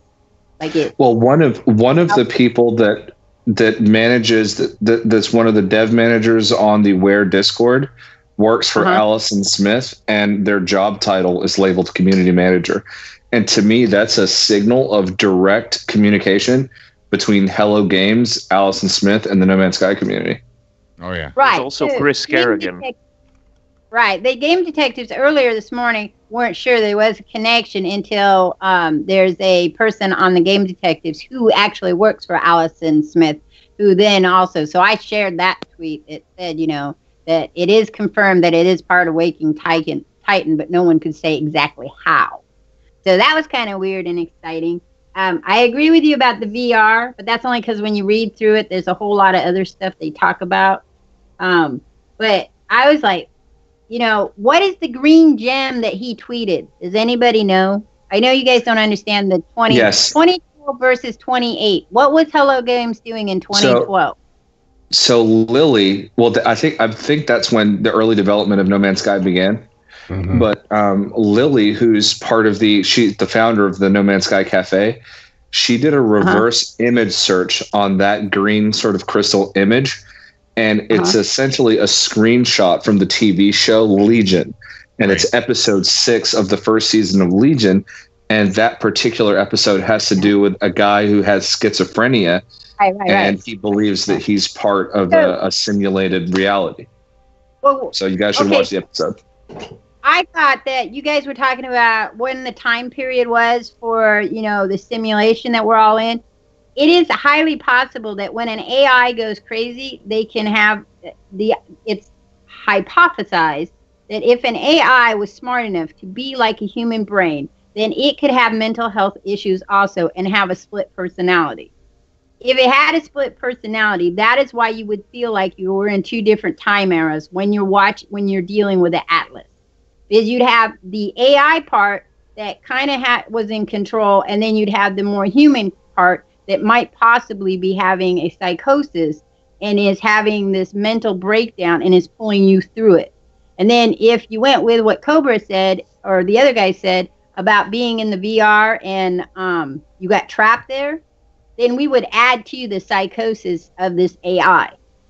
And it would have to use us in trying to figure out whether it was human or AI and why it was trapped. Because if you remember in the lore, when you walk through, there's a part when you go into space stations and you go in the back, where it has the V-Pass and you walk into the back of the space station. Not the part where you can buy things. There's a part there. You see a couple of different things. You'll see a little area that has a garden. You see a little area that has a big giant computer stuff, and that's where you talk to the Atlas, and you'll see the lore on the M-class Get Planet stuff.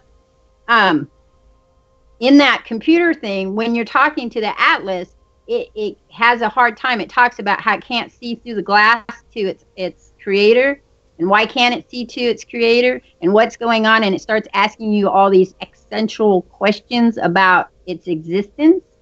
And you don't get a lot to play with it a lot because it's just a lore thing. But if it was having a mental breakdown, that would be something that would be happening.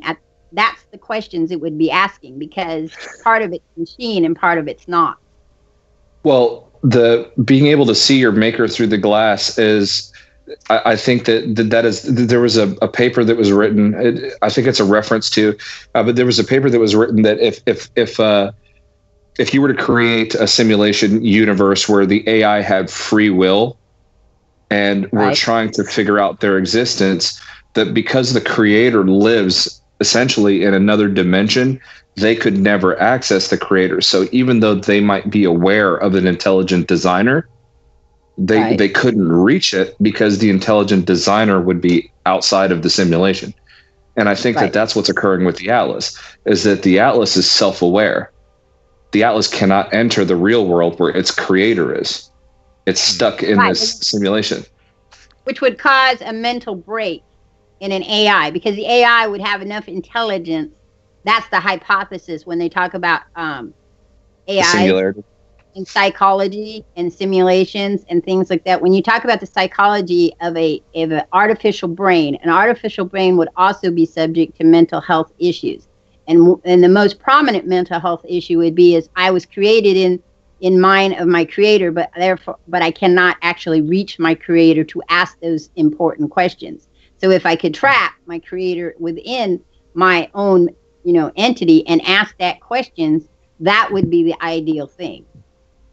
There's no doubt that Emily's got daddy issues, and then on top of that, you've also got like this whole like looper vibe going on that we've been talking about earlier too, where it almost seems like the traveler has been sent back in time, or has been sent into the No Man's Sky universe, sort of like in a looper style, to take out this Atlas entity. It's so, this lore, like they should make a documentary or a movie about just this lore. It's insane. I already did. I need to make a new one though, since there's more. But I made 2 documentaries. They're full documentaries about the lore of the No Man's Sky. But now there's so much more. I need to make a new one. Let's regroup. And okay, so let's sit here and think about, okay, we've been talking a lot about what we've been seeing and what it could possibly mean. I want to go ahead and get everybody's opinion based upon what we know from the last couple of days. Now, let's move that train of thought into what kind of an update you think this could possibly be based upon what we're being shown. To me, it looks like the only thing we have to go off on is it looks like improvement in story, more story, and multiplayer. That's what I'm getting out of so far, and I'm going to use the word co-op. So it looks like story and co-op. Is there anything, do you guys want to add anything to that or say something different? Player avatars. Player avatars, yeah. Yeah. And then you got to wonder what the guy from Lionhead's been doing this whole time, with the procedural cities thing. And I'm going to tinfoil on the procedural cities, but one of the artists from Hello Games liked a post that I sent from the Amino Hub of a city that a player built using base building materials in No Man's Sky, and they liked it. And I don't know if that's a hint or not, but it was like, I think that was just kind of like, hey, this is pretty cool. Wait till you see what comes next.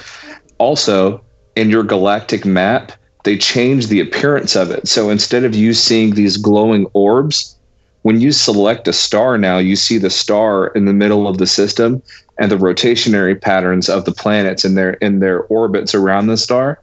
So I have a feeling that in the next update, they may open the skybox, which I'm really hoping that they do. Yeah. And that we have our stars in the middle with the planets rotating around them. And the star is an object that you have to take into consideration.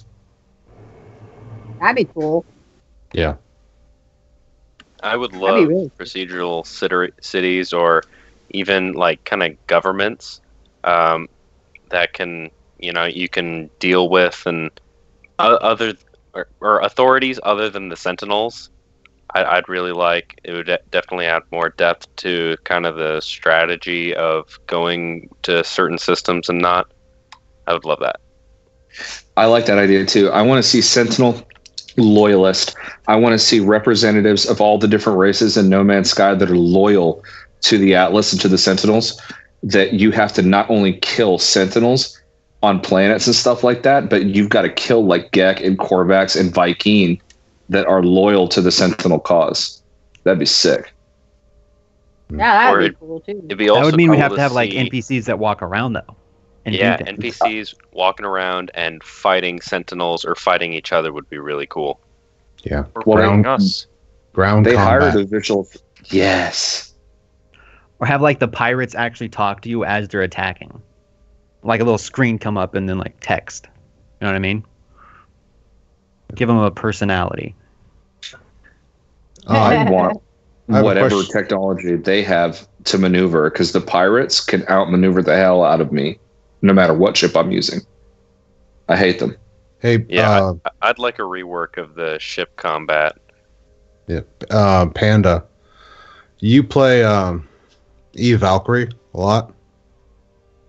Yeah, I love that game. So, in your opinion, does the cockpit of Valkyrie not resemble the cockpit of No Man's Sky, like almost identically?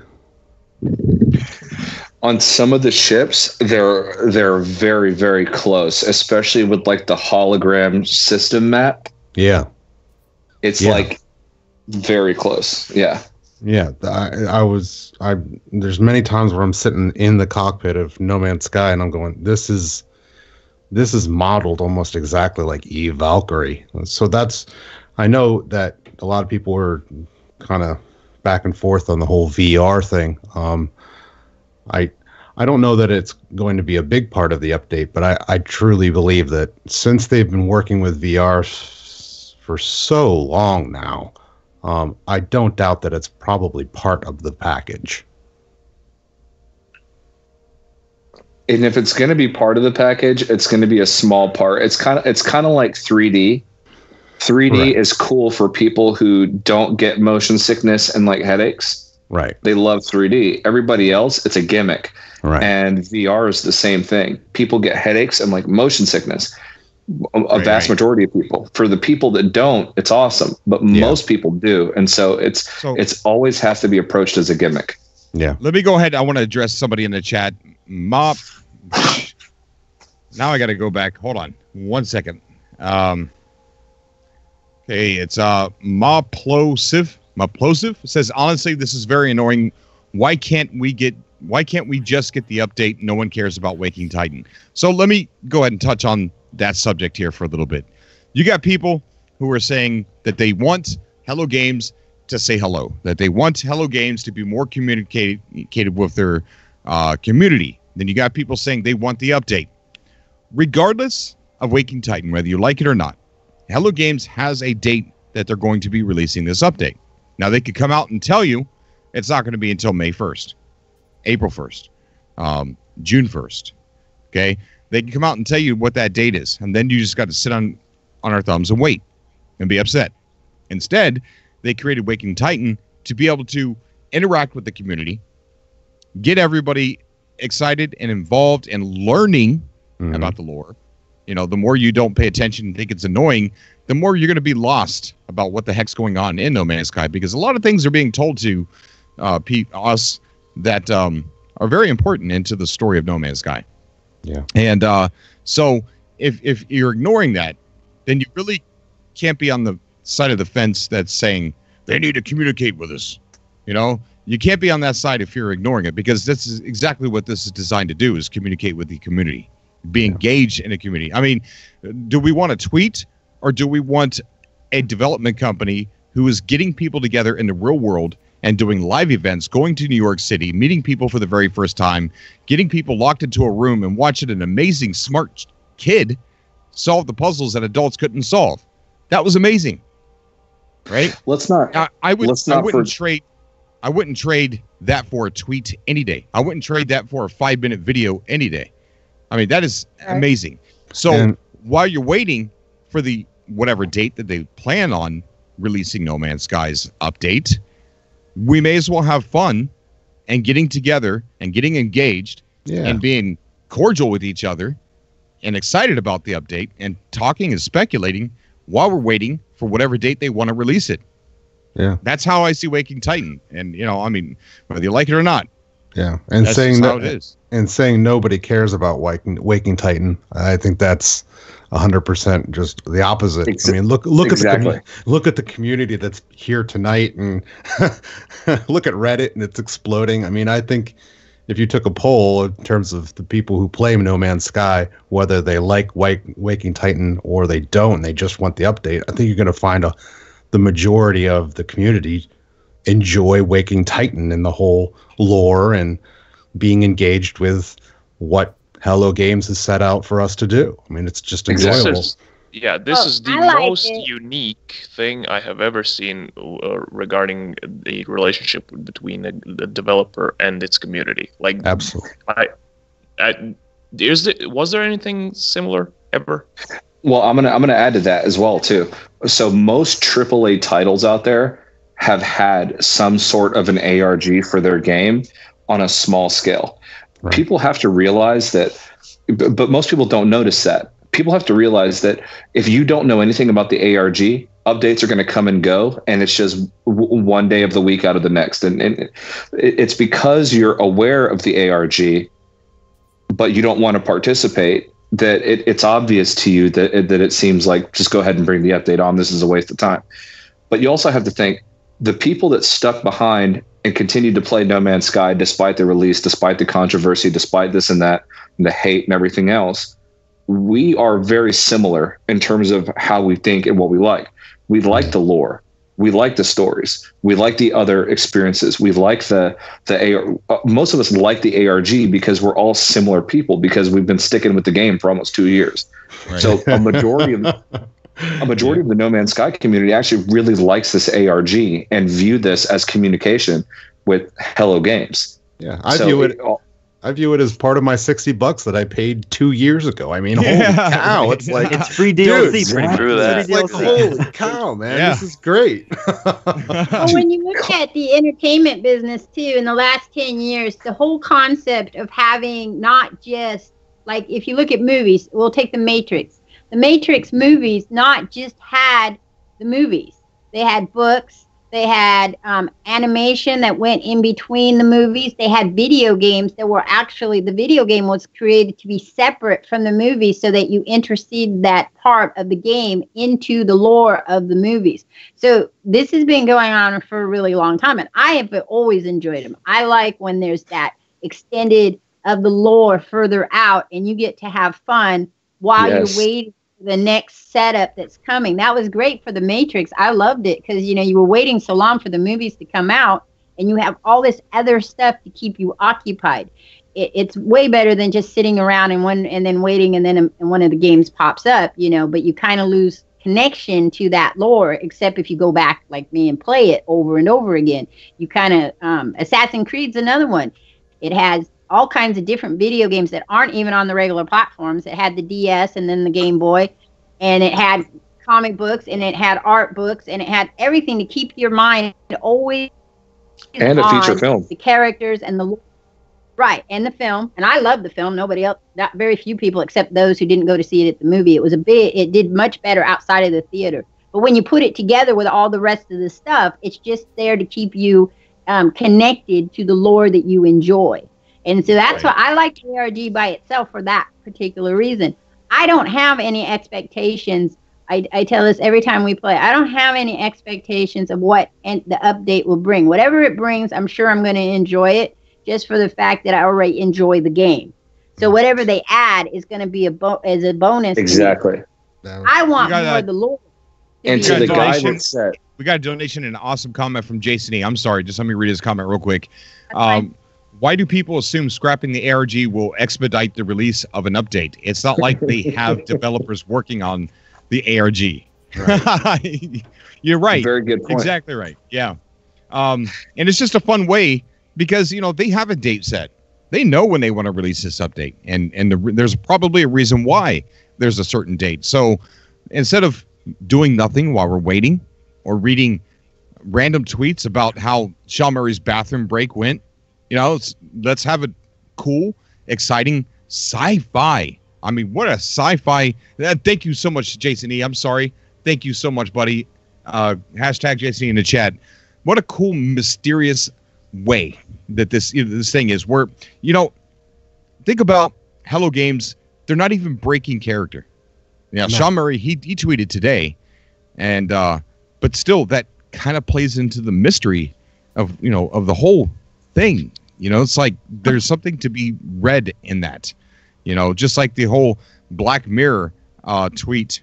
Everybody said I was reading too far into it. Well, if you take a look at that Where website, it doesn't look like I was reading too far into it. Yeah. Nope. I mean, everything that this guy tweets is cryptic because he doesn't tweet normally. Now, if this guy tweeted every single day that tweet to the Black Mirror, it wouldn't have the same impact. Yeah. Right. Yeah. It would just be just another tweet. But since he doesn't, he only buys about 2 tweets a year. And he used it to tweet that to Black Mirror, and now he's using it to tweet this whole Legion thing. And I don't quite understand it, but it fits into the mystery of the whole ARG. Fits into the mystery of, what do you mean, man? Yeah. So it's like, yeah. I have to say something. One of the reasons I wanted to get on was that you guys talked about the Monarch, and I have to say something really quick. So there's a lore that Empty Benches told me about last year, in which when you go and pick through the temples and stuff, about a prince who is from, I think, another galaxy, but it might be another universe, a Gek prince, and that there's this whole thing about a war that's going on with that, and how they have to keep that prince safe or something. I can't quite remember the lore. I have to find it. I haven't found it yet. He has it on his website, on his PSN. But I wanted to throw that out there because I was kind of excited when that Monarch thing came up. I didn't think about a butterfly, though the ship one is kind of interesting. And then they sent Monarch to space in 2009. So there is a connection to butterflies in space. And also, for anybody that plays No Man's Sky on PlayStation, add Empty Benches as a friend, because that guy's been playing since day one, and he knows this lore like the back of his hand. And I've talked to him several times, and he's been on streams with me, and he's awesome. And then shout out to the guy that said that he looks at the ARG as part of the $60 that he spent for the game. That is my favorite comment I've heard like to date. Like, that is, this ARG could not be cheap. You know what I'm saying? And that is part of the investment that we made in No Man's Sky. And I love that. And that's a great comment. It's essentially like a mini series, and we're the stars of it. It's pretty much what's going on. Right. Dude, is there a competition for best comment? Dude, keep comment, game on. Dude, that's awesome. And also, for me, the ARG means, like, it's more about it's not just about the destination, it's about the journey. And I feel like that's the same with No Man's Sky. It's about the journey. It's about just playing the way you want to play. So, yeah, it's basically just free DLC. No loot boxes, no paid. It's free DLC, guys. Like, regardless on if we have the ARG or not, they're going to drop the updates when they want. And we could just be sitting here twiddling our thumbs, or we could be talking about cool things that they've hired someone else to come up with, where they're hard at work. So, I mean, no other game developer that I'm aware of does this kind of thing. They just kind of drop an update or put out their game, and then it's like, okay, people forget about it after a while. But No Man's Sky is like, even though it got a bad rep when it first came out, they constantly keep updating it. They hire these people to make this ARG, and it's kept it going for what, 2 years now? Yeah. And we're still talking about it. And we like hang on every word that Sean Murray says.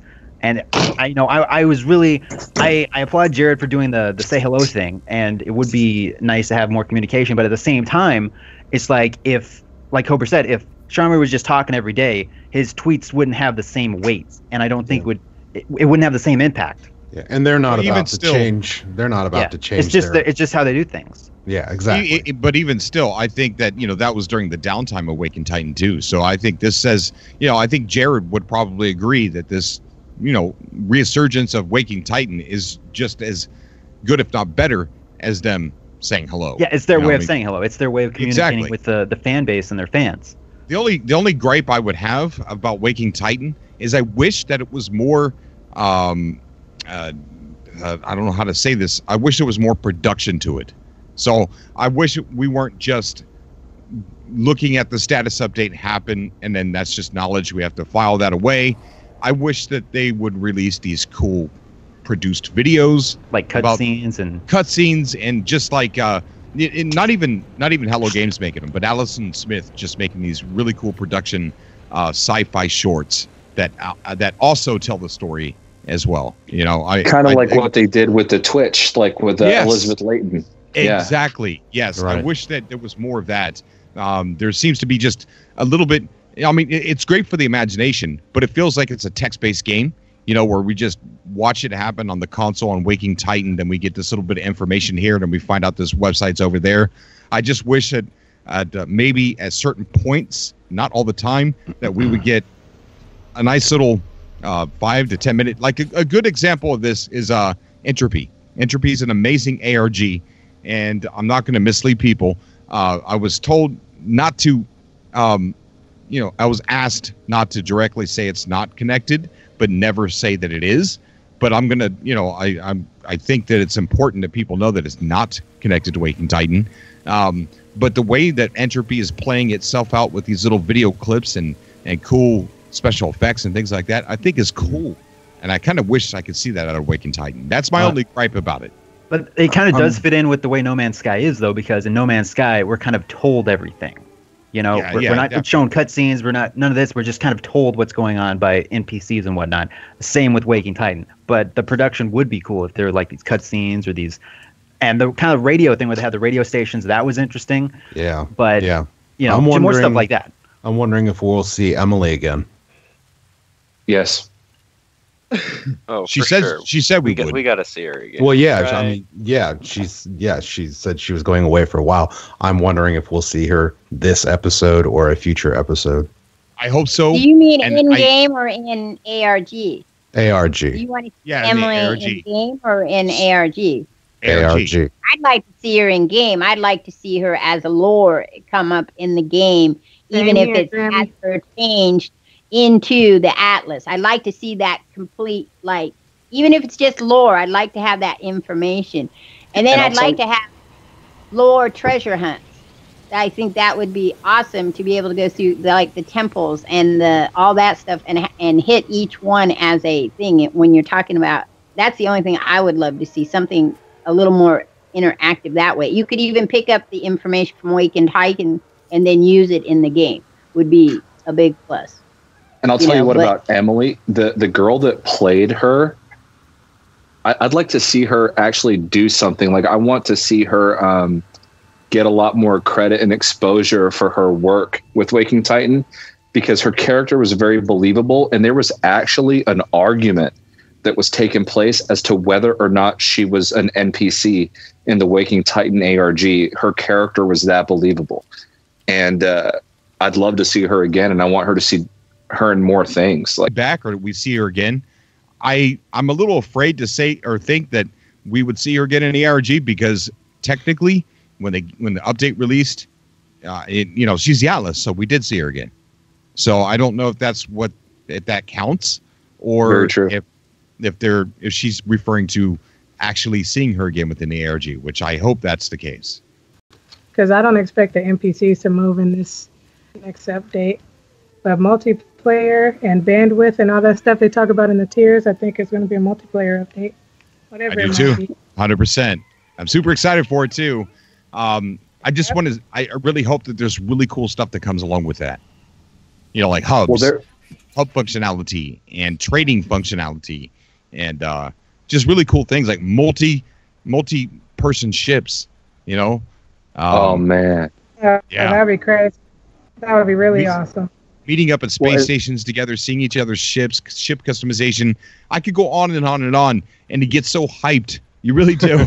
But Sean Murray talked a lot about faction warfare, and like the hubs that you talk about, Cobra, that would play perfectly into that faction warfare, and it would be player created, which would be extra special as well. Like, that would just be a really great way to do it.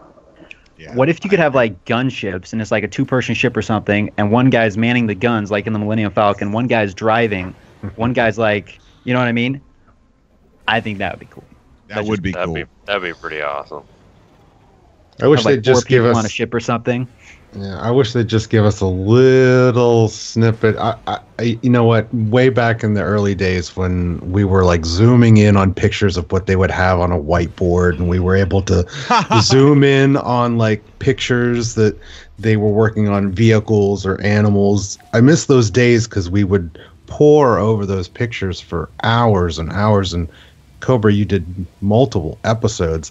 I wish we just had a little snippet that we could kind of say, okay, because even with the last update, they released a picture of, I believe, maybe a portal, but even the plutonium looked different. I remember actually you commenting on it in one of your videos that the plutonium crystals looked different in the newer update. And I just think it's going to be kind of interesting. And something really cool for you guys to think about as well is, so I rewatched Sean Murray's presentation at GDC 2017, and he talked about terrain generation. Yeah. And he literally said this sentence. He said, "I'm glad to see games like Elite Dangerous," and he like listed a few other games. Star Citizen was one of them. Like find ways to generate interesting terrain. But then he went into a whole presentation about how he was trying to find the best way to generate terrain in No Man's Sky. And as they progress with these updates, like, Foundation and then, Pathfinder and all this stuff, that what he found was that he actually created his own called Uber Noise.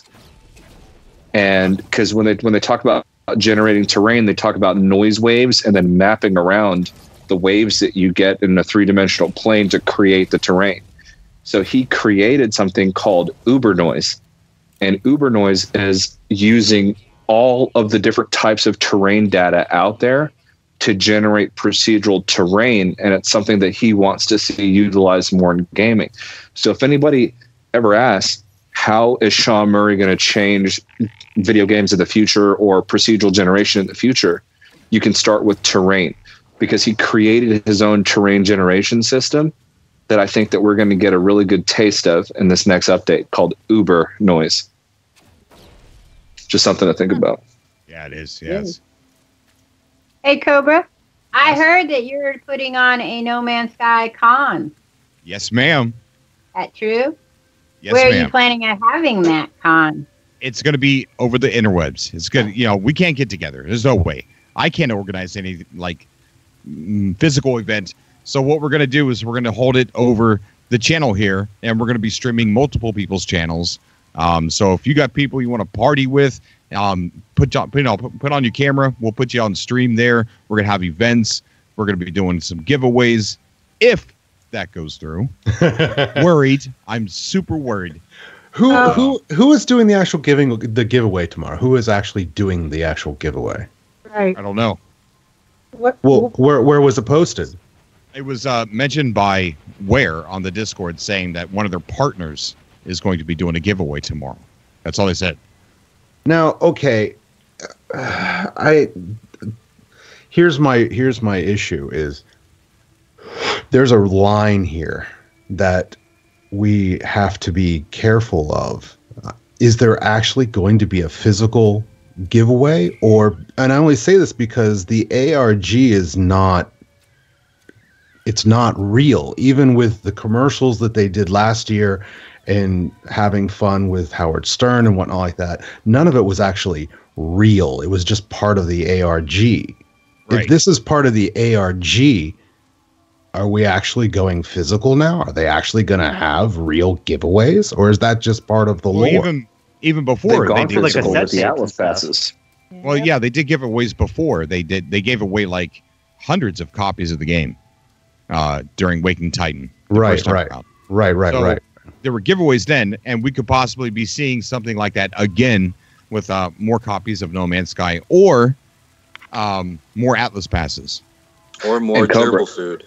Yeah. And I've seen on more than one publication, credible people have made the prediction that No Man's Sky is going to be free on PlayStation Plus next month.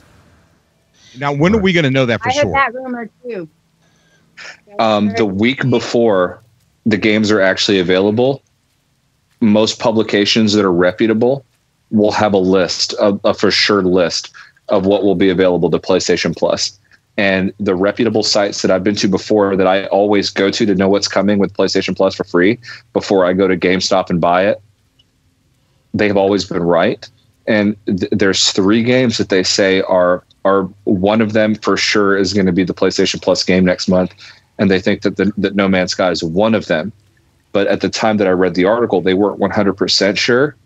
But more people have jumped onto that, and it's looking more and more likely. And I'm not saying that that's going to be the case, but just be on the lookout that if No Man's Sky does become free for PlayStation Plus next month, that's going to be a big signal that like Hello Games is really confident about what they've got coming for us, because that's their invite for your friends, your family, people that don't want to take a financial risk in purchasing No Man's Sky. They can download it for free next month, and it looks like that might actually be true. Do they give out those free games a set date every month, or is it random? You know what I mean? It's the second Tuesday of every month. You basically, the second Tuesday of every month, if you have PlayStation Plus, you get certain access to games for free or on steep discounts. Some of the discounts are as much as 85%. So PS Plus is awesome. It's a good value, and it's $50 a year. Yeah. And that'd be in April. Exactly. So just keep your eye out and do your part. If it comes out that it's free next month, and your friends have always been on the fence, or family members have always been on the fence about trying it, that's going to be their risk-free opportunity to try to dive into the No Man's Sky universe.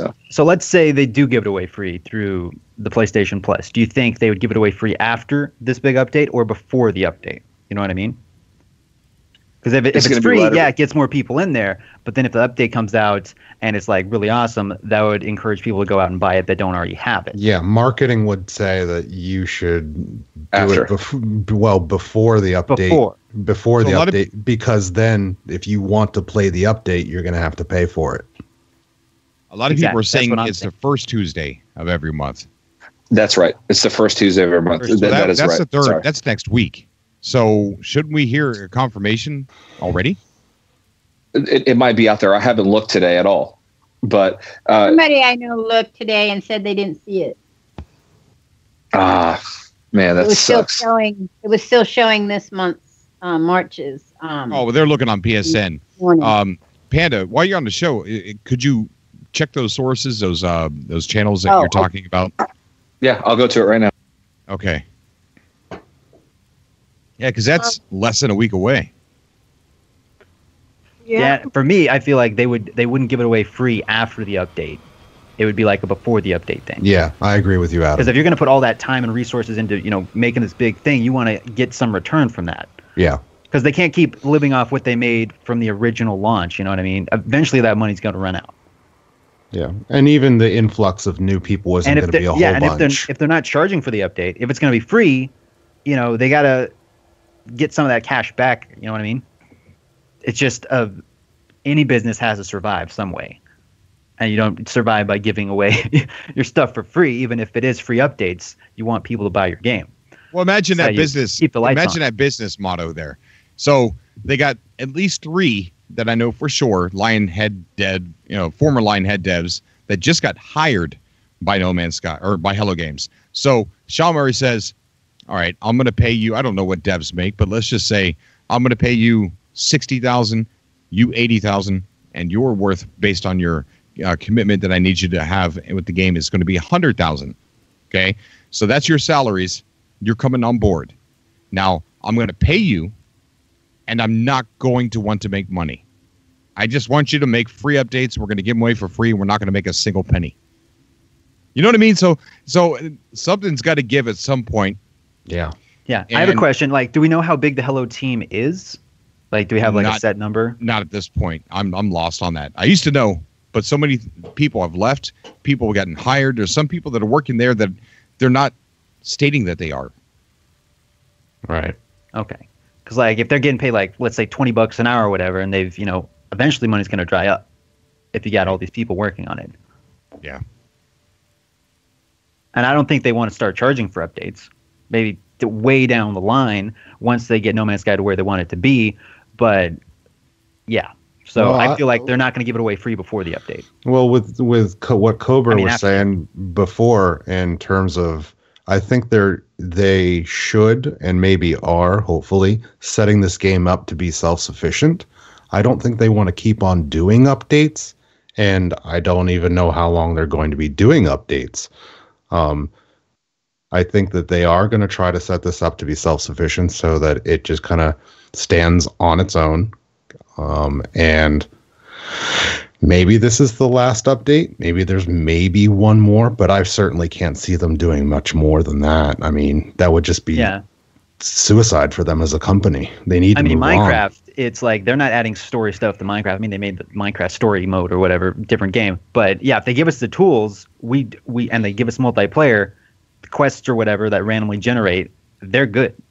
We can make our own adventures. They give us, unlimited base building and all this stuff. We make our own adventures. We craft whatever, and then they can start working on their next project. Yeah, right. We don't have to keep getting these updates. Yeah, Aaron's right. They need something like, we talked about it before on the show, and this is just an example. That could be something different, but I think a campaign maker that is really extensive, that is very customizable. You get to use the NPCs. You get to use the in-game graphics to create text and lore and create your own campaign in any star system on any planet and be able to, have an end-game prize of your choosing from a list of things that you can give something like 100 million nanite clusters. You know what I mean? Something really, really cool. And I think that would bring so much longevity to the game. And that custom, with customized mini games, sort of like what you see with Grand Theft Auto 5, with the racing and with the custom, matches and stuff like that. I think that would sustain it for longer than we realize, and they could go ahead and move on, work on another game, which they probably already are. They're not stupid. You know what I mean? They before, when they were working on No Man's Sky, they had people working on Joe Danger, the movie, and they had people working on No Man's Sky. So I guarantee you right now that there's people in that building that are not only working on a different project, but they're working on other people are working on No Man's Sky, and other people are helping out Hell Labs, whatever procedural project that they're working on from a different development company. So they got a lot going on there. I guarantee it. Really do. Well, also the thing is that for right or wrong, their reputation was hurt in 2016. So before they can release a game and it get positive publicity and expectations from different publications out there, they have to do something very, very sort of epic with like No Man's Sky. And so I think that's what all these different stages of these updates have been, is essentially to show that, like, hey, not only like, if we release a game that might have some controversy behind it, we're willing to like put the time and effort to fix it and make it really special, so that when they do release another game, that people have confidence that it's okay to go out and buy that game because it's going to be like what they promoted. For right or wrong, whatever your belief on that is, I think that's what Hello Games is thinking of when they make the choice of doing this ARG, doing these multiple updates, all these patches, is that, it's for us and to like give us new features in the game, but it's also to show that like that this isn't something they're giving up on, and it's a good business decision because they've got stuff coming in the future. And then lastly, I just looked it up on the website that I normally go to. Yeah. And it said that PlayStation updates to the different publications, games that are coming out for PlayStation Plus the following month, on the last Wednesday of the month, which would be tomorrow. So, depending on what time zone you live in. First thing in the morning. Then that would mean like that's what they're giving away for free tomorrow, if that's what they announced. You know what I mean? Yes. So tomorrow morning, we might find out, like in a few hours, let's say 4 hours, we might find out that is what Sony is going to put on their PlayStation Plus for the month of April. And if that's the case, Cobra, I'm telling you, I'm not trying to overhype here, but if they're giving the game away to PlayStation Plus holders for the month of April, this update, they want people to see this. be so crazy. Yeah. That's a lot of new players because everyone that has PlayStation Plus is going to download it regardless on if they're going to play it or not. Yeah. You're going to on Xbox Live, I download games that I know I'm never going to play, but I'm like, hey, I'm paying for Xbox Live. I'm going to get this game. Yeah. So, yeah. And then if they see the update come along and it's like full-blown multiplayer and all this crazy stuff, they're going to be like, I'm going to actually play this. And then the people that don't have it, they're going to be like, hey, dude, get this No Man's Sky game. We can play together. You know what I mean? Bro, whenever they do PlayStation Vita games on PlayStation Plus, I get those anyway, just in case I decide to buy a PlayStation Vita at some point. Like, people are just going to download it just because. I mean, it's like throwing away money if you don't install it. Yeah. Exactly. Tell them all to go to Cobra TV. Well, Cobra, I have to go now. So okay. I have to finish doing some animation before I do some other stuff. But I just I'm so very excited. It's just really like fun. I don't get over hype though, because I don't care what the end result's going to be. So it doesn't matter to me. It's great to think, oh, what if? But I know how hype can really make you depressed afterwards, kind of like the Christmas Day thing. So I don't do that. I just kind of sit back and watch everybody else and chat about it. But I'm so glad that you're going to do a con. I'm excited about that. I'm still trying to figure out that Stitcher thing. So I have a short story for you. I was going to send you in a couple weeks. Okay. Hold on. I want to keep. I explain this to you a little bit better.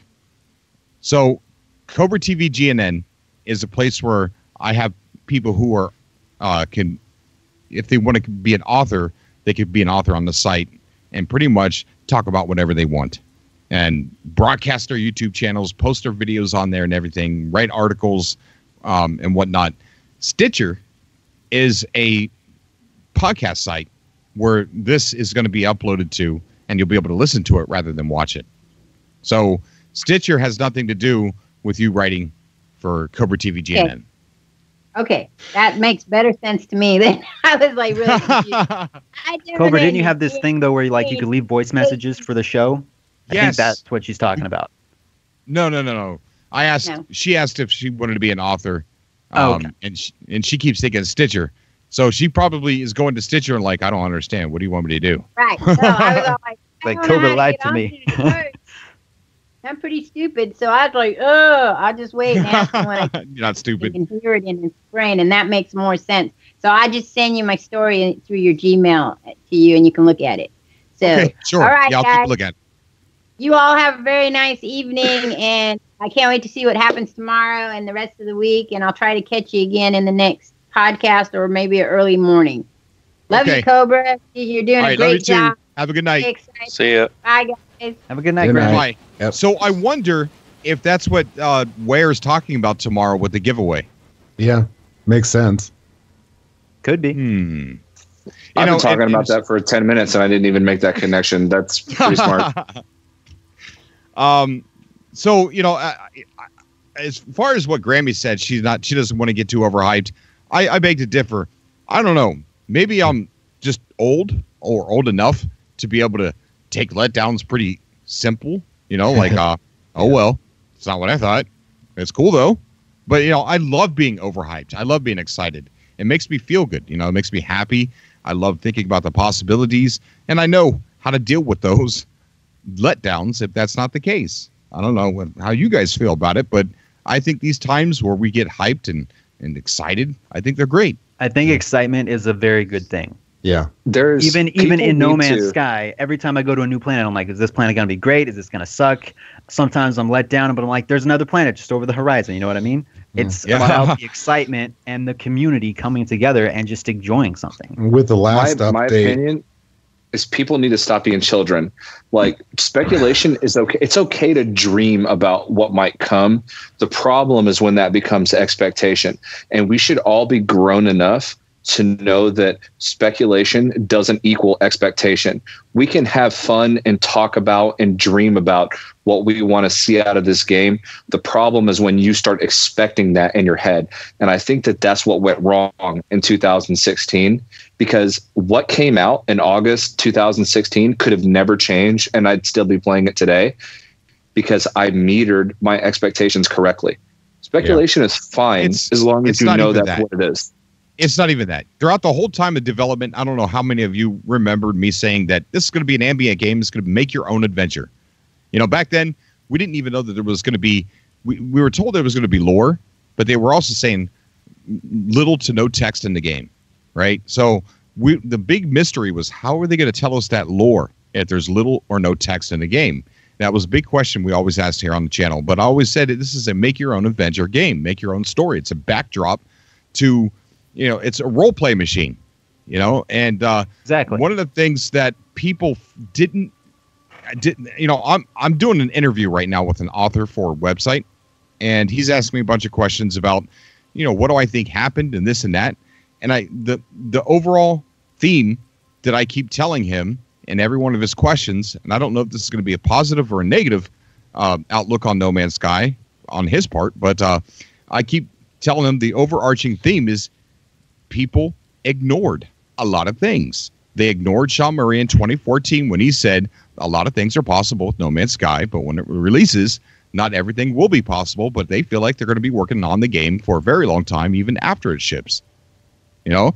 So it's people ignored that fact. So when the game came out and it wasn't all there, they lied. Well, no. Everybody that's ever made a Sean Murray live video anywhere on the internet is ignorant.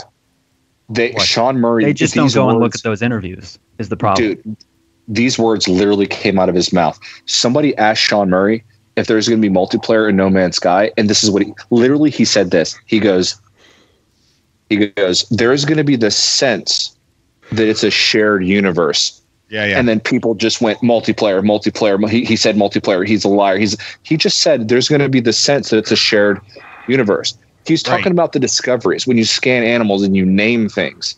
Like, that's what he was talking. Dude, they blew it out of proportion. It kills me every day. Yeah, there's another YouTuber that kept saying that there was going to be PvP. I even went on that person's show to kind of like argue the fact that there's not going to be PvP. And it was things like that that kind of blew it out of proportion. But, you know, I can't. It's so weird, man. Just people ignore the facts. They just ignore it. The thing is, though, like Sean Murray and Hello Games, they're not like other developers. I've watched numerous other people talk about their game, and it's like they go on talk shows, IGN, GameSpot. They just repeat the same thing over and over and over again on each interview. Sean Murray, like, he says different things on different spots depending on what's asked of him. So you have to go and look for those interviews. He's not like other people. Yeah, and it's, you know, it's like it's almost been 2 years. Why are we still talking about this? And one of the reasons is because Sea of Thieves just came out. There is a ocean of videos out there of people complaining about Sea of Thieves, about how, they're comparing it to No Man's Sky. Like, Sea of Thieves is the next No Man's Sky. Yeah. And you listen to some of these, they're like, No Man's Sky is boring. It was a crap. It was a lie. And now Sea of Thieves is the same exact thing. And I'm like, hold up. Just wait a second. What are you doing? What? It's like you can't get away from the topic ever. And that's one of the reasons why, you know, when I want Hello Games to be a little bit more communicative with the community, I think it would help their perception in the public of non-fans, of the media, of negative media, like the No. It would help. You know, if they came out and they were talking, hey, we're working on this, hey, we're working on that. What's up, guys? Here's Joe from the community, and here's what he made. Here's Panda over here. Look at Panda's base. You know, let's showcase Panda this week. Something like that.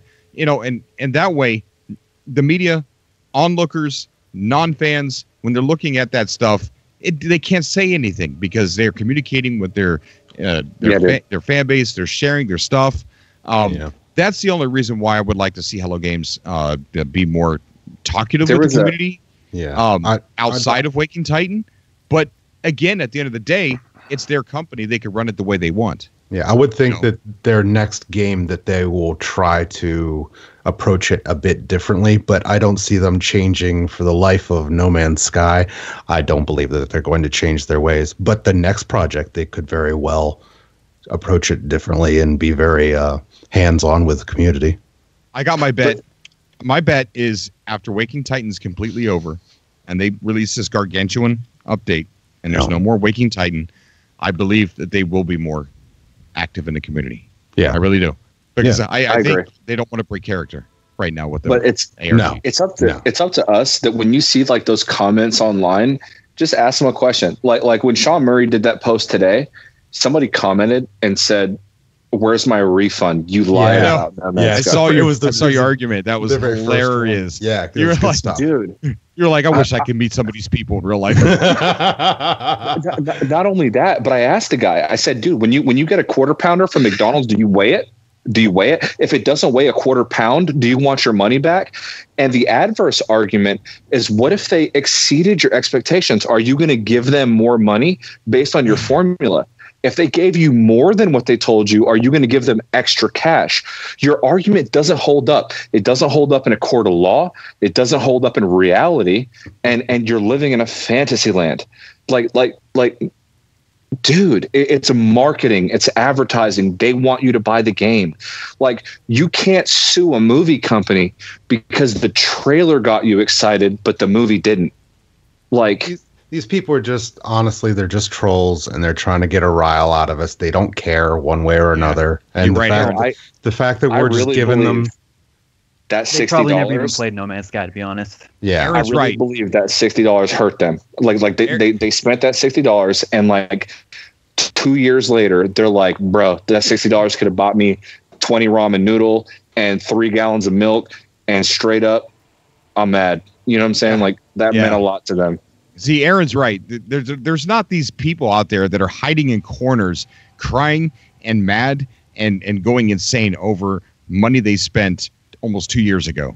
They're not still out there upset and mad. These are trolls. These are people just trying to start conversations like the one we're having right now. Right. And idiots that are posting Sea of Thieves is the next No Man's Sky. Yeah, it's just, you know, it's... They don't. I shouldn't have even brought it up. Yeah, they actually don't care in any way whatsoever. They just get a thrill out of the fact that they're poking you, and you're actually taking the bait. You're right, and I'm the panda bear, so I like get riled up, and I should probably stay off Twitter. In all honesty, well, it's understandable. I mean, no Man's Sky is very near and dear to all of our hearts. I mean, look how much time we spent with the game and the ARG and Sean Murray and all that. I mean, it's personal, but at the same time, it's the internet, and you have to be able to say to these people who are trying to poke you, just say, all right, whatever, just move on. And very true, very true. I think I saw a comment where someone was like, I put in 300 hours into No Man's Sky and it sucked. I'm like, well, you spent 300 hours playing it, so what other game can you say that about?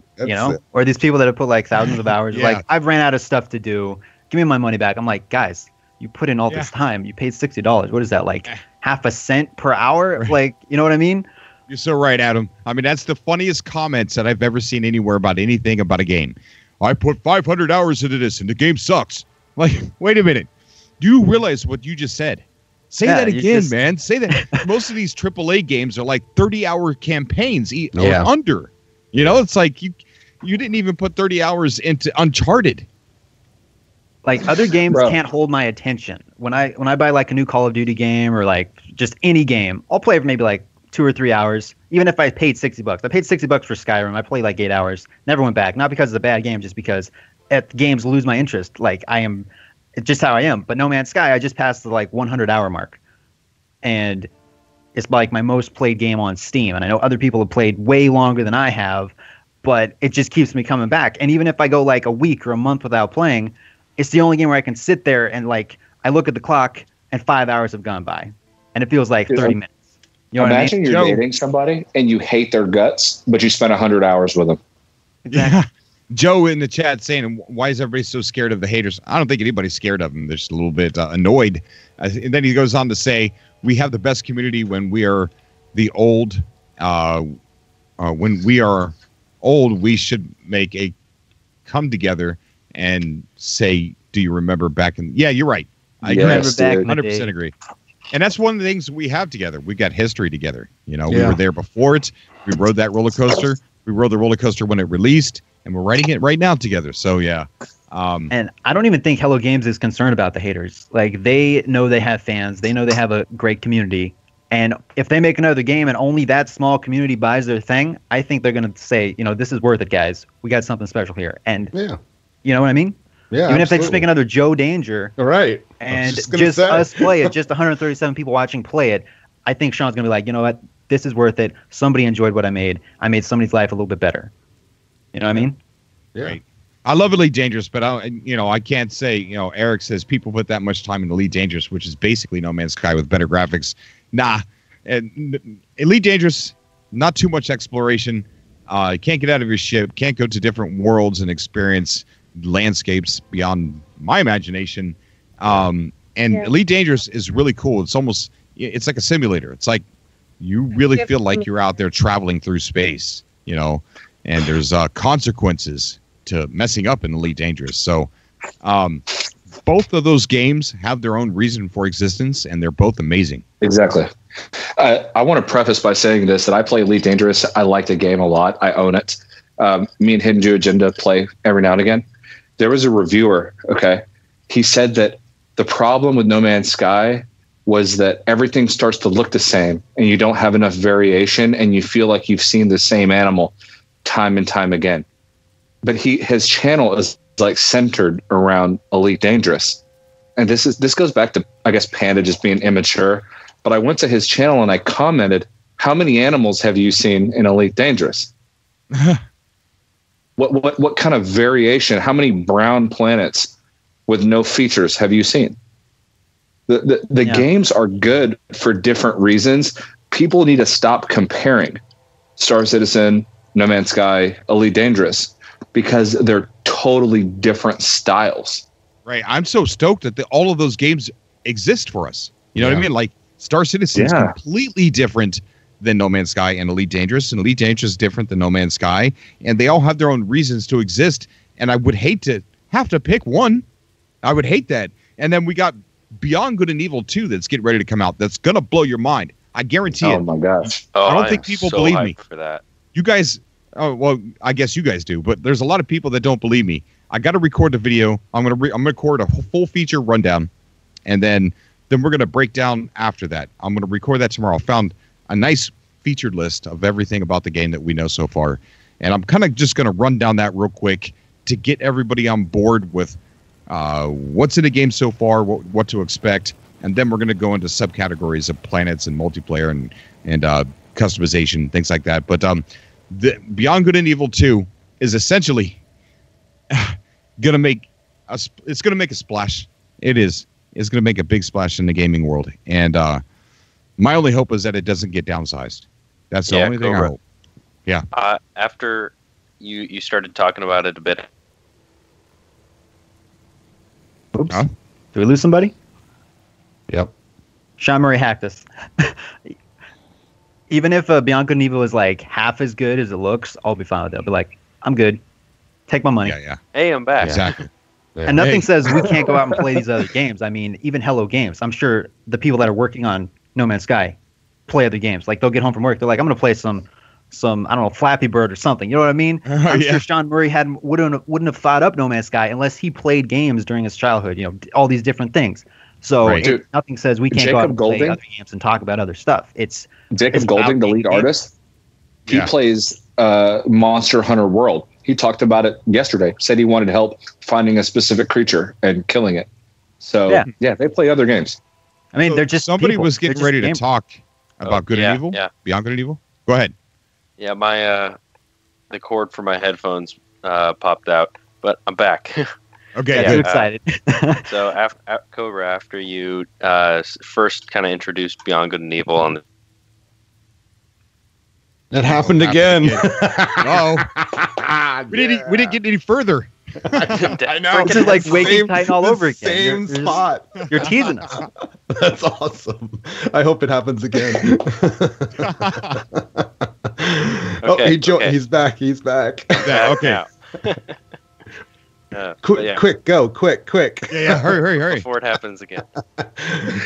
So so I looked into it and I went on their site and I joined the Space Monkey program and I'm super into it. And it definitely has a big Blade Runner feel, and I'm a huge Blade Runner fan, and so I can't wait to get in there and just I want to hunt hybrids and turn them in and do Blade Runner-y things, and I can't wait. Dude, yeah, definitely.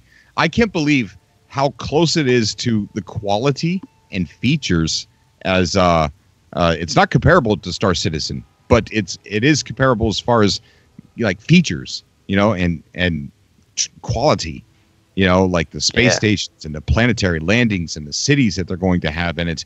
And I can't believe how quickly they're doing what they're doing at Beyond Good and Evil 2, but it's taken Star Citizen so long to do what it seems like what Ubisoft is doing with Beyond Good and Evil 2. It just boggles my mind.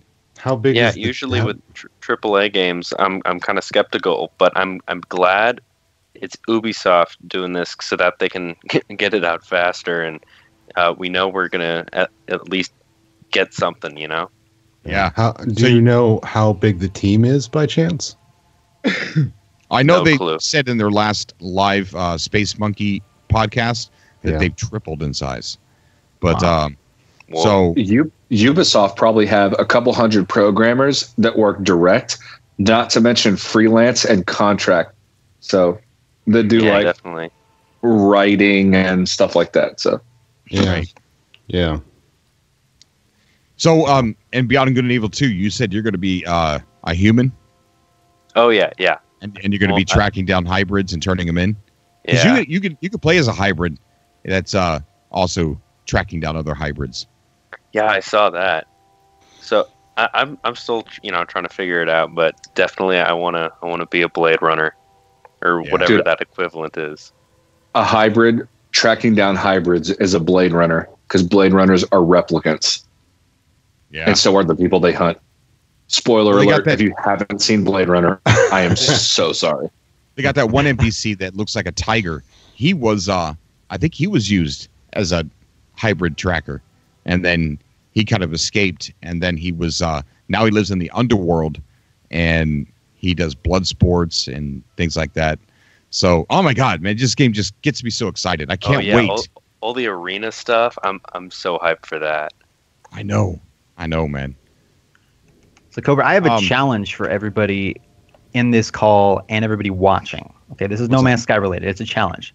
I challenge everybody watching to get on their PS4 or their PC after this stream is over, play No Man's Sky, and stream it. Okay? If you're not a streamer, go to Twitch or go to YouTube and watch somebody else that's streaming it. But I challenge everybody in the call or everybody that's a YouTuber, any personality out there, to get on No Man's Sky and stream it afterwards.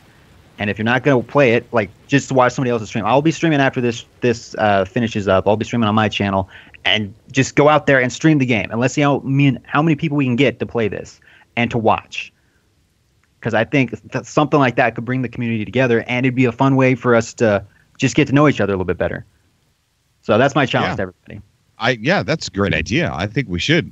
Everybody should stream and start going stream hopping and say hello to anybody that's streaming No Man's Sky.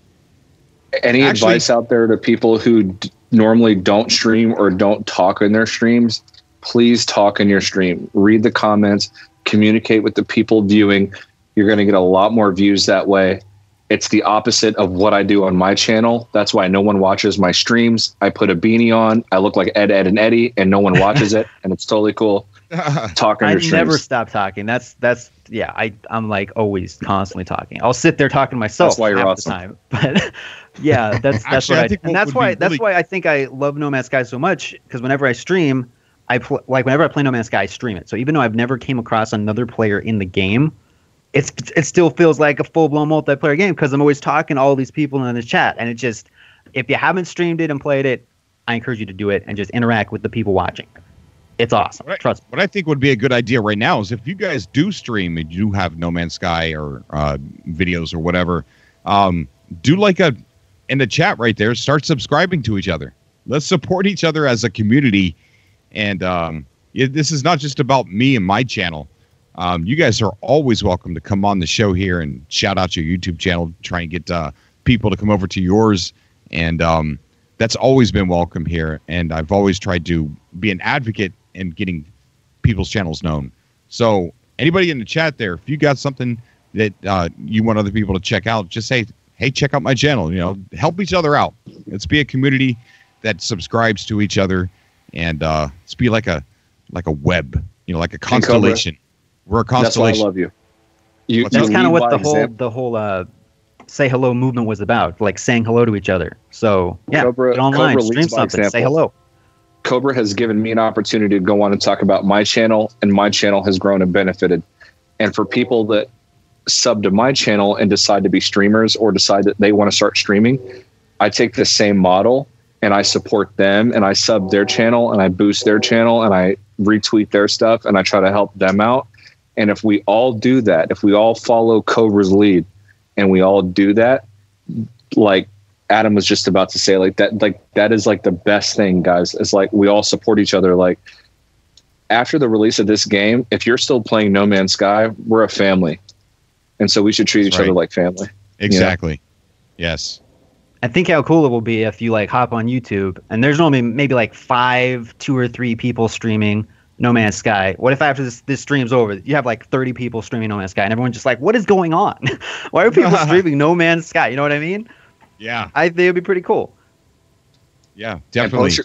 Post your portal addresses. I've crashed people's streams before. I've gone in and showed up on people's planets and hung out with them. So put your portal addresses out there. Like, be known, Like, yeah, this you never game know who is going to grow by word of repository. mouth, too. Like, I've had 3 people on my channel go out and buy the game. Yeah. I had a guy named Michael. He went to GameStop, bought it on PS4 for like $15, and he started playing it. He said he thought he was playing for like an hour. He looked at the clock. 5 hours have gone by. We've got and he's like loving it. donation. And he just now jumped into it because he thought it was terrible. Because he was hearing these things like when it first came out, he just wrote it off like, this is a bad game. I'm not going to check it out. And then he saw me playing it again, and he jumped on the bandwagon, and now he's a fan. So the more people that stream it, the more people that talk about it, it's just going to make this community grow. Exactly. And it's just gonna go full circle. Yeah. Thank you so much, Help Your Collection, for the. Are you still on the call? Of course. Oh, hey! I get to thank you personally. Thank you so much for that. I appreciate that. Yeah, super hard. Thanks for streaming. Thank you. Hashtag help ya. How come you don't have a sponsor button for $5 a month through YouTube? I don't know. Get the emotes and stuff. You can do that now through YouTube. Well, I think the MCN that I belong to is based out of the Philippines because he moved it from the States to the Philippines. And I guess there's some kind of legal thing to where it looks like my company is based in the Philippines. Like, it looks like my channel is coming out of the Philippines, so therefore YouTube doesn't allow that. Oh my gosh. Yeah. Bro, you got to stop that. I will sub to your channel $5 a month. I will pay $19.99 a month for Cobra TV. Well, we do have a Patreon. We do have a Patreon over there. And I'm trying to get ways to I've been trying to do like a pre-stream.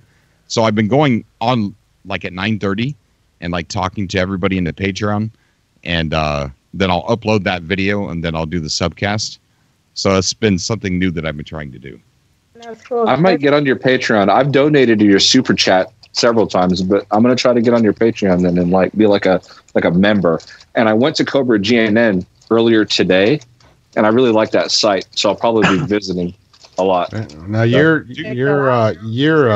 Patreon, your goal is what, $300 a month, Cobra?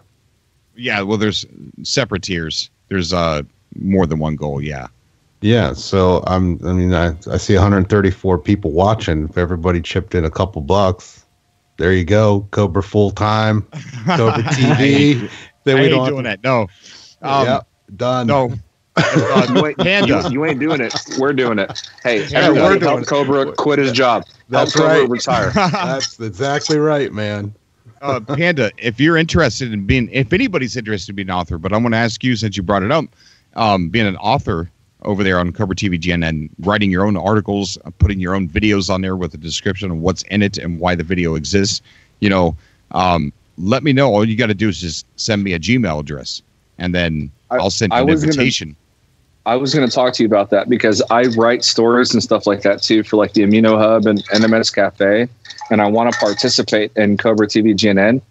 Also, I don't have a hub community. So even though I'm friendly with the Amino community, I don't reside in any particular community. I live in the old Galactic Hub. So whenever you start your convergence cluster, I'm probably going to end up moving there. And if you ever want to have an Amino presence, I can be a leader on that community for you and help you moderate that and whatever you want me to do on Cobra TV GNN. But awesome. I love this community. I love Cobra TV. I've been watching you ever since I found you. And any way that I can participate, just let me know. And I'm there. You know what I mean? Yeah, definitely, man. Send me your Gmail and I'll add you tonight as an author. And then will do. You're not required to write any articles or whatever. You could just you don't even have to write. But the option will be there in case you get an itch. Awesome. So, all right, I think we're gonna go ahead and shut it down. What do you think, guys? I don't think there's anything left that we could talk about what happened today. We're going to be right back tomorrow or we Thursday morning. And hopefully after the show ends, we'll have some people streaming and you can keep that conversation going. I'm going to be one of them, so just search No Man's Sky on YouTube. You'll see me. If it comes out that No Man's Sky is going to be free on PlayStation Plus next month, guys, get your friends, get your family to download this game, support Hello Games, support No Man's Sky, get people involved. Especially if it's going to be free on PlayStation Plus, there's no reason not to. So, and even if it's not, it's like $15 used at GameStop for PS4. So, yeah, dude. You know, that's it's not going to break the bank. I think that something's going to happen tomorrow. So we might be back again, regardless of, no, I love doing this. It makes people so mad. We might be back, irregardless of. People hate it when I use that word. I love it's it. It's not a word. I love it. I think the main thing, main thing for you, Cobra, is that you get your rest. Yeah, right. Yeah. Make sure you get your sleep, brother. And thanks for streaming Cobra TV. All right. Yeah, thanks for having so much, guys, for coming on the show. It's been a blast. And I'm pretty sure we're going to have a lot more to talk about tomorrow. Excited. Cobra TV. You are the hub. You are the hub. Thank you. Thanks, buddy. Yeah. Thank you, Cobra. Thanks. Thank you, Aaron. All right. Thanks, guys. Everybody stay safe. Get some rest. Wake up in the morning and let's see what happens. Super excited. Hopefully everybody's right. No Man's Sky is going to be the free game. That's going to be good news. So I will see you guys tomorrow probably. Good night, everybody. Yeah, good night, guys. Good night. Have a good night, guys. Good night, everyone. And everybody in the YouTube chat that came out to watch the show, thank you so much for coming out to the show tonight and on Twitch. And if you're listening on Stitcher, thank you so much for doing that as well. And if you're interested in being an author on Cobra TV GNN, just send me a message over on Twitter or on Facebook, and we'll talk it over. You're not required to do anything. Just if you want to write articles about gaming, about nerd stuff, just go ahead and let me know. And it's a good way for you guys to put yourself out there and kind of get in the Cobra TV audience and use your skills and your channels and your social networks or whatever to kind of put yourself on blast and give people an exciting way to entertain themselves. So we're going to go ahead and shut it down. Love you guys. I will see you all hopefully tomorrow. Good night, Cobra. Good night, buddy. Have a good one. Good night. Later. Bye, everyone. Night.